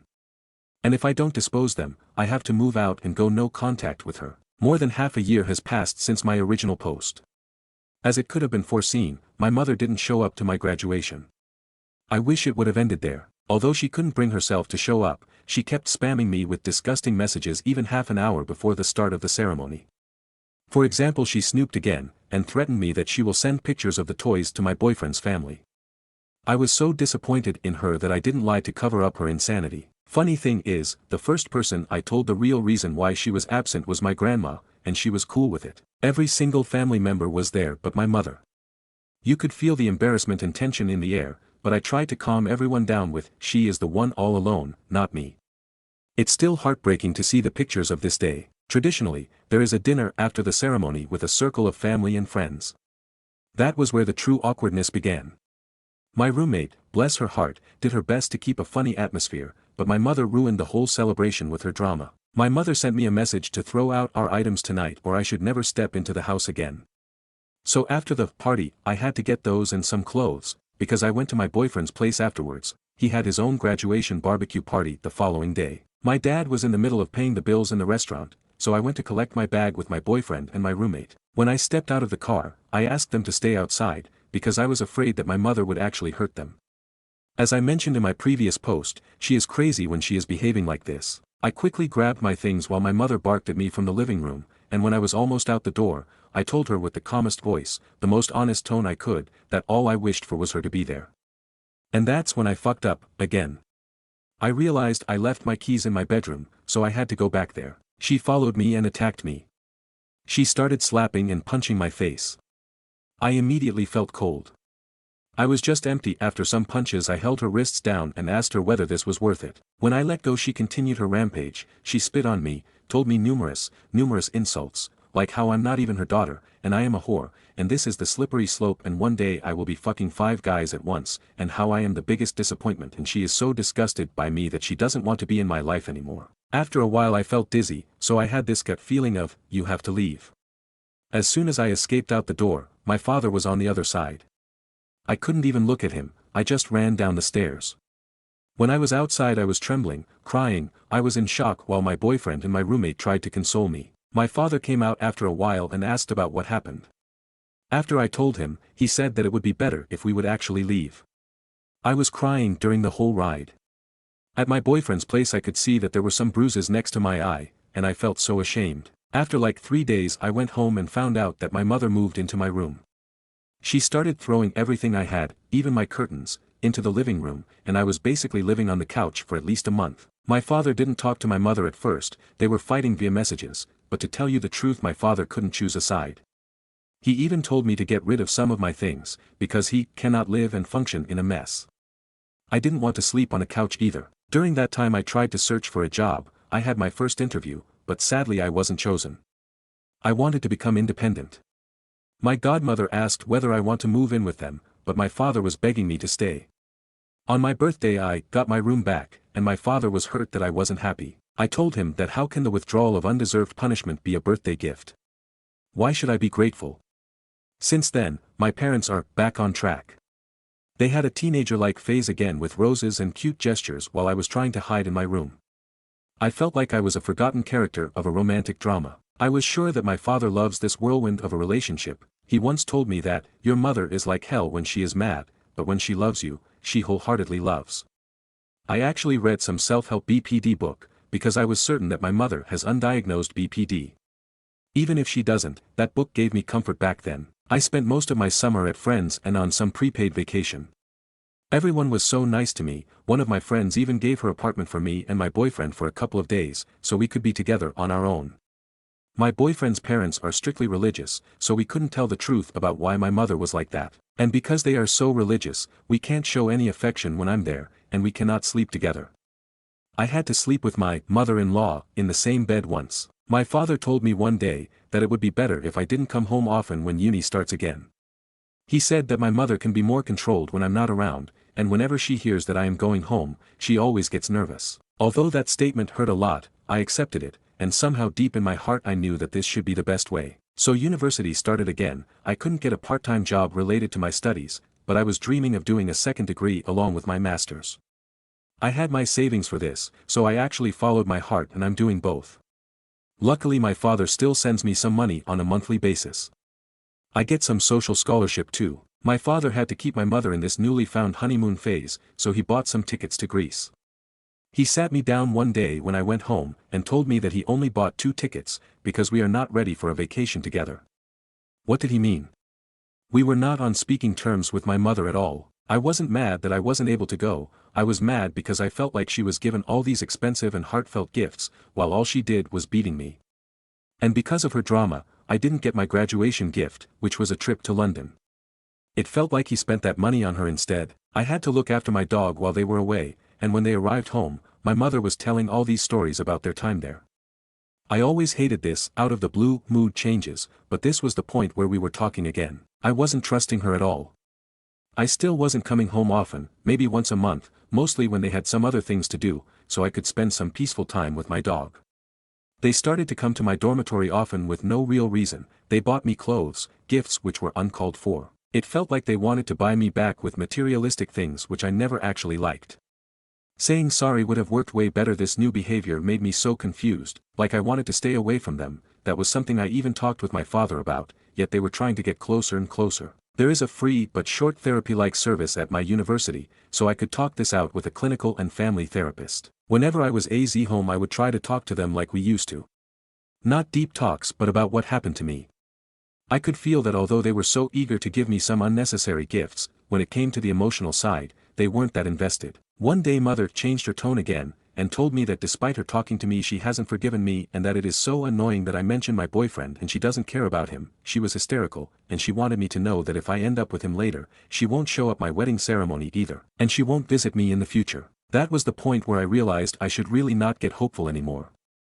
Since then I cannot tell them any stories, because I live with my boyfriend so he is in most of the interesting memories of mine. I would have to leave him out of the story, and that is really mentally tiring and honestly, it would break my heart. It helps that they don't even ask how I am, so me and my parents are just really drifting apart. What is interesting that although I was really a spoiled princess kind of a child, I always had this conflict within me that I felt so incompetent that I had mental issues. I was afraid that this world was too hard for me to navigate, and was so behind of my peers. I couldn't do any house chores, because my mother wouldn't let me do them, and she didn't teach me anything.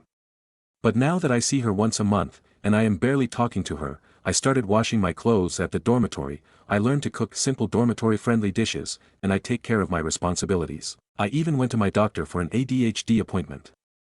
A year ago my mother dismissed this idea, and invalidated it. I realized slowly that most of my mental issues came from my mother, and that she had some control over me with keeping me infantilized yet criticizing me all the time. She could do this because I'm lightly disabled, and she could take on the caregiver role. She could keep me in a bubble while leaning on me for emotional support. I had to listen to her and her traumas since I was little, and talk to her for hours. Still she could blow up per year or even more frequently, blaming me because I was a bad child. I wasn't. And as a little kid, I had to convince myself that I wasn't one. I had to disassociate when she would shout at me or even slap me to not believe her harsh remarks. And my father could never choose a side back then. I never heard a sorry in my life coming from her, yet I had to make cards full of effort and tears to beg for her forgiveness, even though I knew it wasn't my fault. I could regulate my emotions better than her even as a little girl, and now that I can keep my distance and boundaries, I feel more peaceful than ever. I always heard this almost cliché sentence, it gets better when you move out, but now I can resonate with it completely. At the moment I find joy in my university studies, I can actually perform well. When I was writing my thesis my mother would always torment me and say that I'm not writing the thesis in the pace I should. She told me that I should have finished earlier, that I was wasting my time, but these comments just made me freeze up more, and I had more suffocating thoughts of failure and anxiety and self-hatred. While she haven't even gone to high school, nowadays I don't tell anything to them apart from that I'm busy, which is true, or some very safe to tell stories so they feel like I give them some information about my life. I have a lot of great people around me, my friends are motivating me, and can surely say that I can work better when I get positive feedback than mean comments. My relationship is quite strong, and I'm grateful for my boyfriend that he helped me along the way. Summer wasn't easy for neither of us. My father is still in the middle of my mother's insanity. He still sends me warning messages from time to time, that my mother is a ticking bomb again, and I should not go home if I can. There was a family vacation 2 months ago where my mother was trying to be as passive as possible, she was watching Korean shows in her room while we were spending time together with the others. I think she felt guilty because they are the very same family members who were at my graduation when she was not. At the end of this vacation my father told me that he is thinking of getting a divorce, and how she is sucking out the positivity out of him. But he backpedaled, he wasn't taking action, and I see this puppy love for my mother in his eyes again. I feel sorry for him, but it's somehow relieving to see that I'm not the main root of my mother's irrational outbursts. She will always find something to stir things up. My parents are getting used to this low contact, let each other live approach. I am relieved that they aren't pushing for more. Despite this emotional distance, my father still helps me financially. This is the reason why I'm able to keep this up. In the future I would like to focus on getting financially independent, but for now I feel great and free. Thank you for reading. TLDR, my mother didn't show up to my graduation, she attacked me afterwards. I was kicked out of my room for a while and my parents were fighting. After they reconciled, I tried to keep my distance, and because of that I feel more competent, independent, and my mental health got better. My mother is still unstable, my father is riding on the emotional highs and lows. I am okay for now. Stories number 41. Aita for telling my sister I won't be her surrogate. My mom is a woman that loves kids, she doesn't have grandkids but she wants many.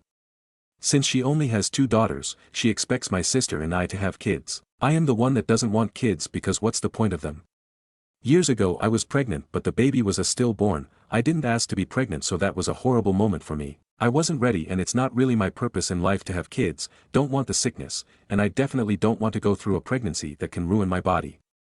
I've been vocal about my opinion for years, even though some people try to push me to the limit. My sister doesn't have kids but she wants a big family, she's been trying to have a baby with her husband but she ends up having a miscarriage. It is sad because she really wants kids, she stopped being the productive person she used to be because she went into a depression. She's been having this problem for years, she doesn't want to foster because she wants a blood baby. My mom isn't taking it easy and is trying to get me to have kids. My mom had many miscarriages before she had me and my sister so that's why she loves kids. What I didn't know was that I would be asked a serious question, I have my own life ahead of me to have a big commitment with me for life. My sister called and she was very serious. I noticed she sounded low and weak in the voice. She asked if I can be a surrogate for her to have a baby, she agreed she would pay me whatever amount. At first I shocked to speak, because what do you say in these situations? My sister and her husband wanted someone in the family rather than a stranger, so I guess I was their best pick. Her husband can't ask his family because he doesn't talk to them because they are very abusive people. I was being honest, I don't want to be her surrogate and of course she took this badly. I understand, her husband was the one who got me a house and I own him that but this isn't the one. She started crying, she just went off on me calling me TA. Stories number 42. Teacher was of the opinion that if I was able to walk at all I shouldn't need a wheelchair, so I showed her just how necessary it was for her class specifically. Malicious compliance. In my last year of high school, I took a drama class in second semester. It felt a lot like kindergarten, but that's a post for another day. I have cerebral palsy and am technically able to walk, but that year I had just gotten my first wheelchair, and it happened to be a classmate's old chair that he had broken through misuse. So by second semester I was using the wheelchair at school all day but leaving it there. My drama teacher was partially ableist, in that my classmate was completely unable to walk, so she was fine with him using his wheelchair. But since the teacher was well aware that I could walk, she complained about my wheelchair every day. So one day when I'd had enough I dropped the wheelchair off in the special room for kids with physical disabilities and walked to drama class, where I suddenly had so much trouble keeping up with all the running around my classmates did that halfway through class I had to lie on the floor and rest. The teacher never complained again. Stories number 43. I started buying food and drinks that my SIL and BIL specifically didn't like so they'd stop eating and drinking all my shit. About 14 years ago my wife and I had just bought a house after having a baby. It happened to be a house 5 houses down from where she grew up. Actually the lady who lived there had been talking about moving out, so we bought it as is after doing a walk through with one of my family members who was a contractor. Anyway, both of our jobs weren't very well paying, but we managed to make things work. We hardly had extra money for anything after bills, baby stuff, food, etc. My wife's sister and her fiancé lived with her parents. They were always coming over. It became such an inconvenience. They got to the point where they would just use our key to come over to check up on things when we weren't home. Initially we told them it was for emergencies or if we weren't home and my MIL needed something for the baby if she was watching her for the day then they could use the key to come over and grab it. Okay, completely fine. But after a while it just turned into, oh, we were just checking up on things and would come over and watch TV in our living room, eat and drink our food, etc. Sometimes I'd even get up an hour before work and clean up my living room so I could come home to a fresh clean house. Well, my SIL worked 5-hour days and my BL didn't work Monday to Friday steady, so his days off were all over the place.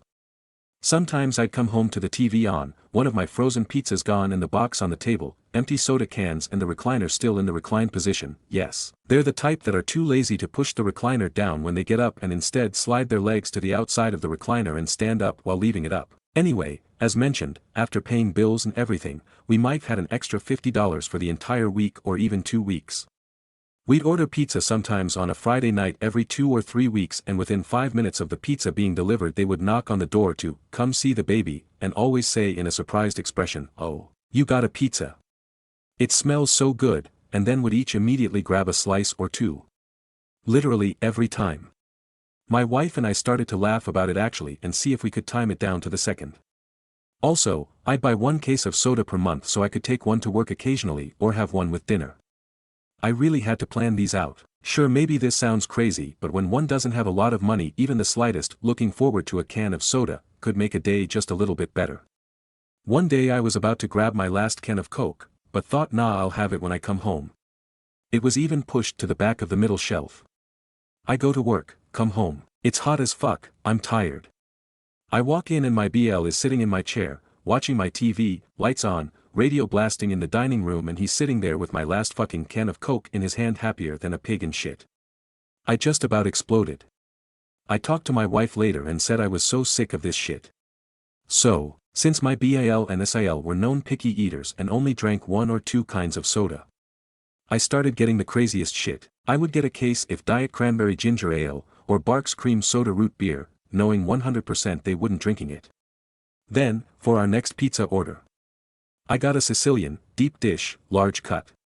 All pepperoni, half mushrooms and half anchovies. Wouldn't you know it?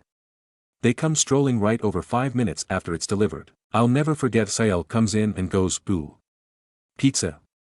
I didn't know you ordered. Ugh, what's that weird smell? And just as she says this I'm walking in the dining room with 2 plates, one for wifey and one for me. I open the box and put the anchovies pizza on my plate and mushrooms on hers. My Sael goes, ugh, why would you get a pizza and no one likes? And then I said, Sarah likes mushrooms, and I was in the mood for anchovies and we both like pepperoni. Who else would I worry about? She then goes, ew, gross. And then went into our refrigerator which didn't have anything ready-made in it.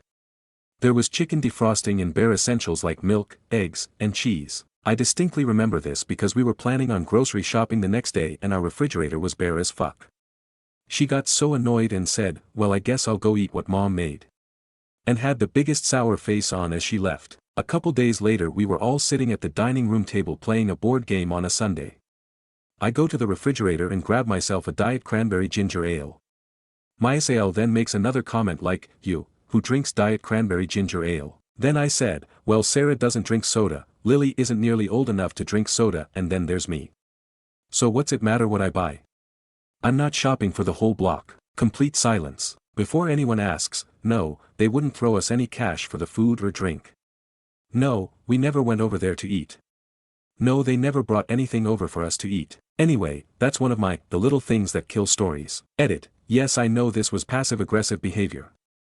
Yes, I should have sat them down and expressed my feelings as an adult to them. This was 14-15-ish years ago. I was socially weak, a new father and husband and 24 years old. My mind was focused on way more crazy uncertainties than dealing with this. Honestly, this situation was one of those that was in the back of my mind most of the day as I was always worried about my future and job uncertainty. But whenever I had to face this shit it annoyed the fuck out of me. There's many other factors like fact my wife and her sister are literally 9 months apart and extremely close their whole lives. Talking about boundaries and shit after being in the family for not even 2 years is a tough ground to handle. Once again, life isn't always a black and white, perfect formula. Everyone always has a, "you should have done this" or "you should have said that." Yeah, everyone in the world has moments like those.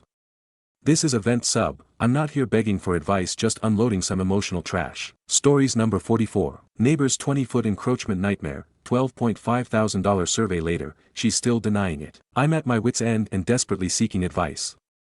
My family of 3 and I moved into our dream home in 2021, only to discover that our neighbor from hell had been encroaching on our property for years. The previous owners had abandoned the house, and this lady took it upon herself to expand her territory by a whopping 20 feet. Our electricity pole, garage, and septic tank are all located in the disputed area. But what makes this situation even more heartbreaking is that my father, who passed away recently, spent his last few years living with us in this home. His final years were tormented by this neighbor's constant harassment, disputes, and stress. He deserved to live out his days in peace, but this neighbor made that impossible. We've tried talking to her, but she'd just claim it was her property and shut us down. The county suggested a land survey, which we reluctantly agreed to. The cost? A staggering $12,500. Fast forward to the survey results, our suspicions were confirmed. The neighbor had indeed encroached on our property by 20 feet. But here's the kicker, now that we have concrete evidence, she's refusing to acknowledge it and is telling us to talk to her lawyer. We're stuck in limbo, unable to resolve this issue. To add insult to injury, we've been forced to use a porta potty for the past 4 years since our septic tank is located in the disputed area. Has anyone else dealt with a neighbor this brazen? How did you resolve the issue? We're desperate for advice and a resolution.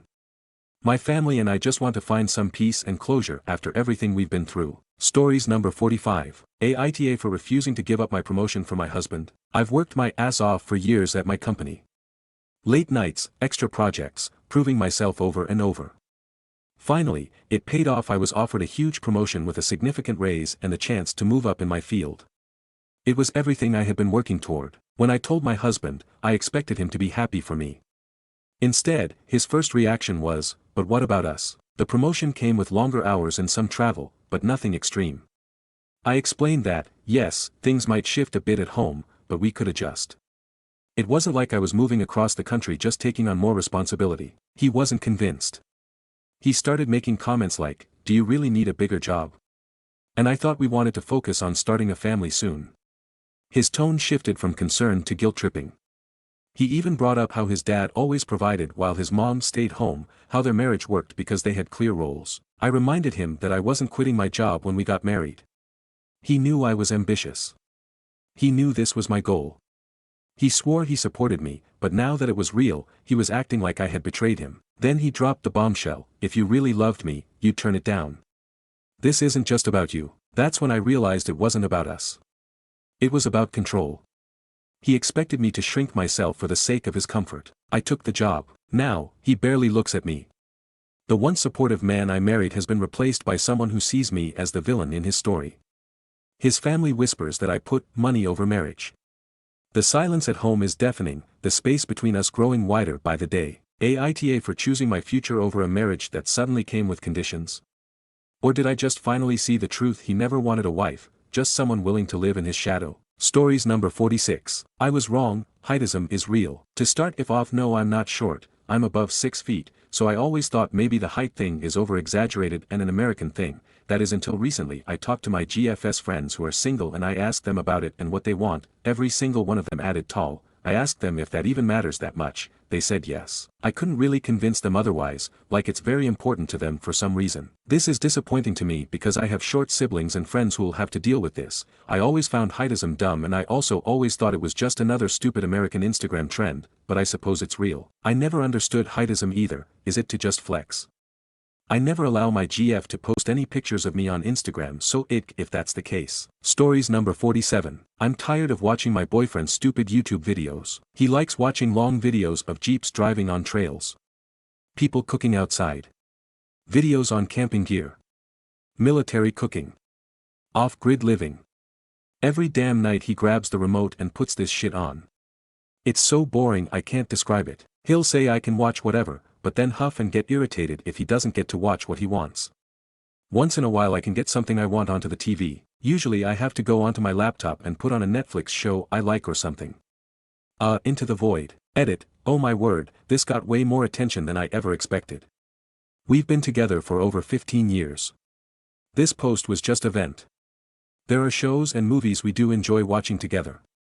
Yes, we have a second TV, but we like spending time together in the evenings. I do encourage him to go camping and even encouraged him to go on an off-roading trip with his friend. He never actually does any of it anymore. I did talk to him. We're watching a movie together tonight and avoiding YouTube altogether. Stories number 48. Coworker kept bugging me about my day off. I never miss work, so I have a bunch of personal days and sick leave stacked up. So when I decide to take a day off, it's usually because I need a mental reset. Last Thursday I took a personal day because I had something to take of. I ran errands, started my garden, watched trash TV and laid in bed. The next day at work, I felt super rested and ready to go. My one coworker asked me not once, but 3 times why I decided to take a day off. It's really none of his damn business. After the 3rd time I had it with him asking. I blurted out, my dick and balls were swollen and I had to ice them. He didn't talk to me the rest of the day and part of Friday. Stories number 49. Cake, tattoos, cocaine, and the groom's favorite band. My husband and I have been to some terrible weddings together. This was one of them. The bride and groom asked me to make their wedding cake. I've done it before and they knew this. I said okay and very explicitly told them this was going to be their wedding gift due to the cost of product and the amount of time it involves. They said great, it's going to be special coming from a friend. Cool. I was told to make cake for 70 people. Months later, I finally have a flavor profile they want. All they told me for months was that they like frosting, and I asked for a final head count again. It's now 100. It happens.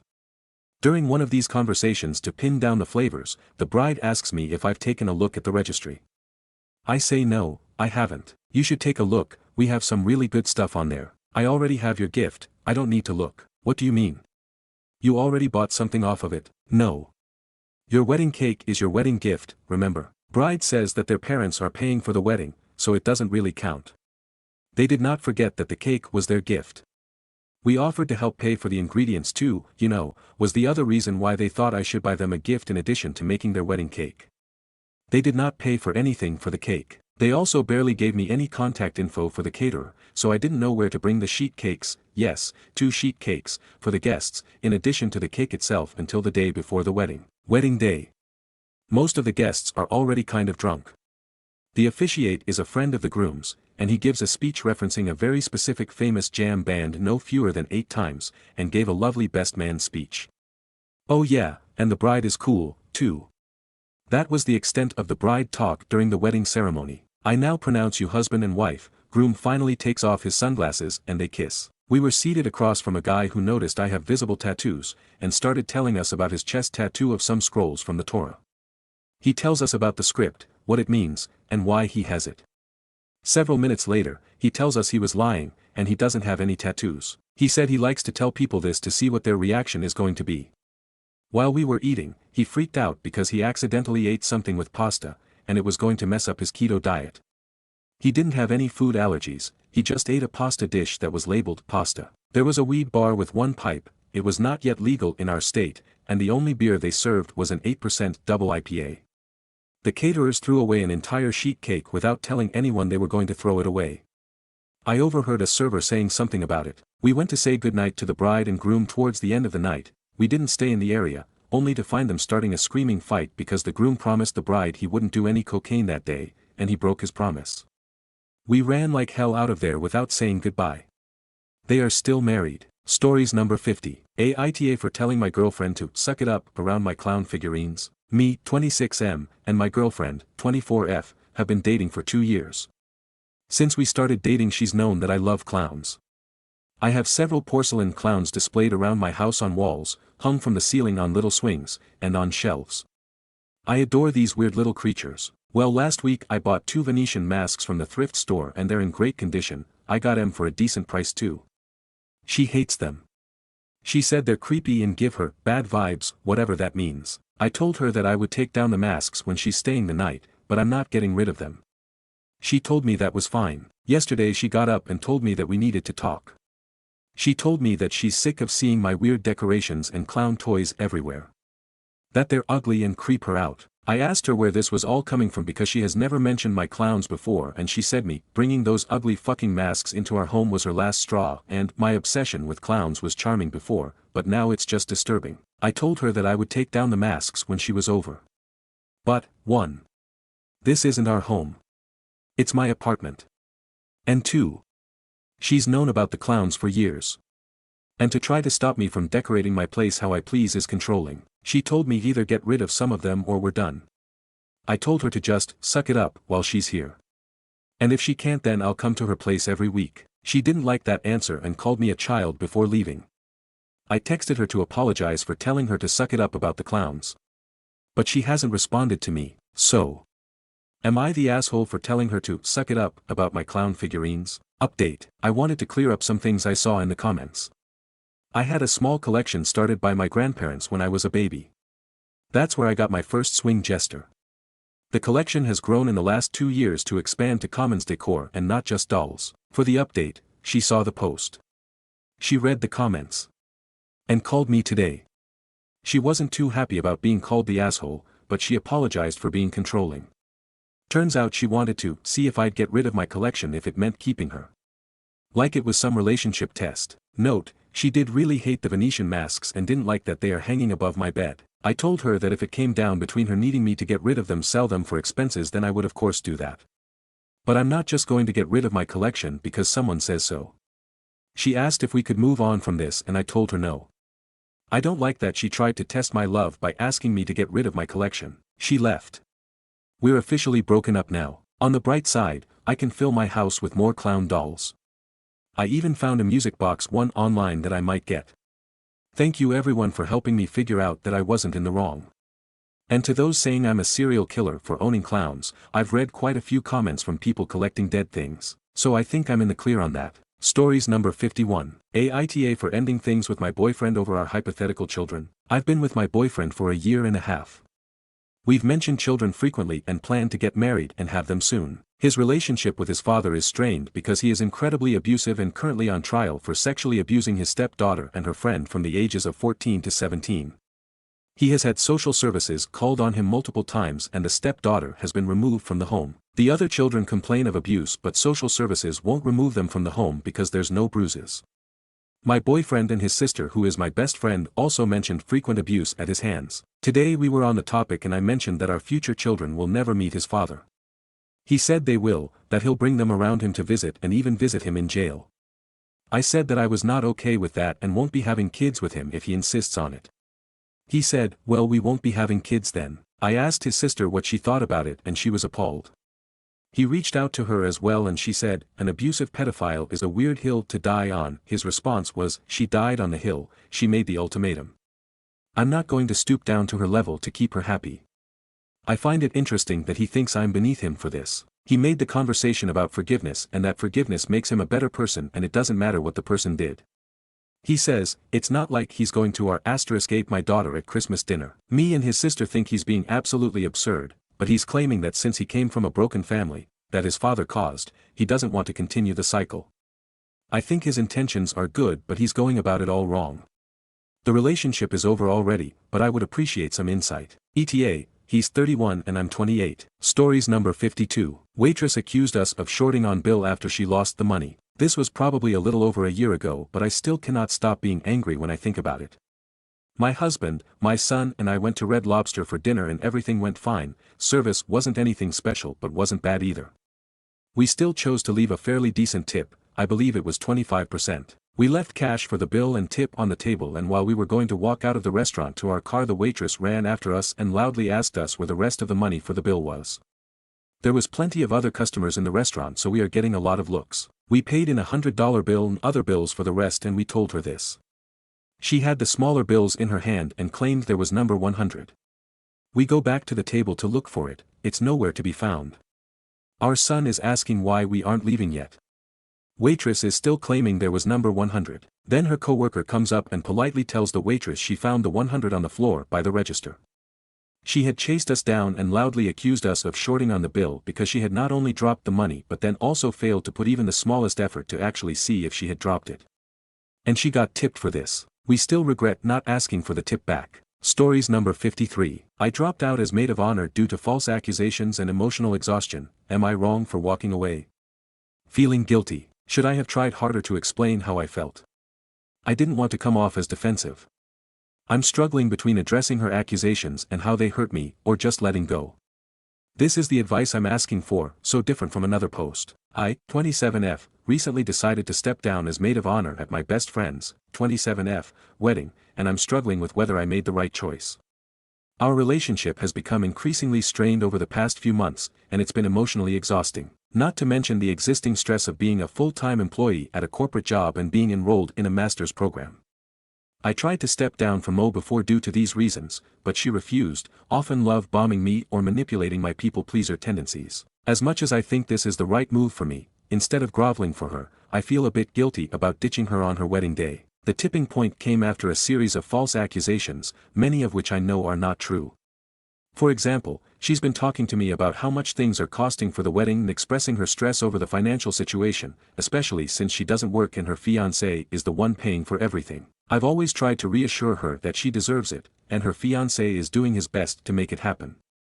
We've had discussions about her pregnancy medication, such as nausea pills and prenatal vitamins, and I've always supported her by saying those things are necessary, as prescribed by her doctor, and that her well-being and the baby's health come first. She brought up how expensive her flowers were, and I agreed with her that flowers are costly.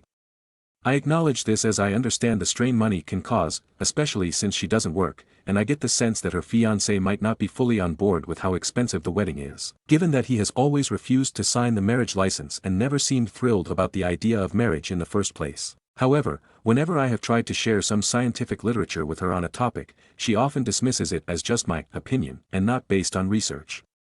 She even put words in my mouth and, it feels purposeful, but maybe it's just her worldview interpreting my texts, misinterprets my statements as being malevolent. That was really hurtful because I was only trying to share knowledge I thought might be helpful, but it seemed like anything I said was twisted into something negative. This continues to be a theme in our friendship. For example, I've always considered renting my wedding dress, but she stated that I claimed I'd be buying my own wedding dress and it was going to be much more expensive. I understand this is an insecurity she may have, but I want to rent a dress and that would be a lot cheaper. I also really want to have a basic wedding with just our nuclear families, perhaps on the beach, and I only really want an arch and a trellis. I don't care much for all the fancy expensive things, I'd rather spend my money on the honeymoon. As you can see, I'm really confused as to where she's coming from to accuse me of such when I have no goals of having a wedding dress that costs 10x as much as hers. I'm not flashy and choose not to wear brands to advertise. As you can tell, these materialistic accusations really struck a chord for me because it's not who I am at all and feels like she just wanted to hurt me, or maintain control of her narrative, so she fabricated harmful accusations. I can only imagine what she says behind my back, knowing what she says about others. What I've realized over time is that she has a tendency to project her own insecurities and actions onto others. After talking with a mutual friend who has had similar experiences with her, it became clear to me that she often reshapes her narrative and accuses people of things they didn't do. She seems to distance herself from people who challenge her version of events, often calling them fake or accusing them of things she herself does. It feels like if anyone wants to have an honest conversation or challenge her narrative, she labels them as emotionally draining or negative. One of the things I've struggled with in our friendship is how she constantly talks down about others. She would talk for hours about people she didn't like, calling them names or even accusing them of things I didn't see. I would listen because I didn't know how else to respond, but it became emotionally exhausting. I tried to stay neutral and supportive, but at some point, it became too much. I've always done my best to support her, but I can't continue in a friendship where my intentions are misinterpreted and I'm constantly blamed for things I didn't do. I felt like I was walking on eggshells, always trying to make her feel better while never being able to express myself or stand up for what I believe. Crazy enough, she reported to me that she felt like she could never be herself and I was the negative one. Ultimately, I had to step away from the wedding because I could no longer bear the emotional strain. I don't think I've done anything wrong, but the constant miscommunication, projections, and false accusations left me no choice. Am I wrong for walking away? Should I have tried harder to explain myself, or is it better to let go of a friendship that's become too toxic? Seeking advice because I know I need to step away, but I can't stop this guilt I'm feeling because I genuinely do care so much for her.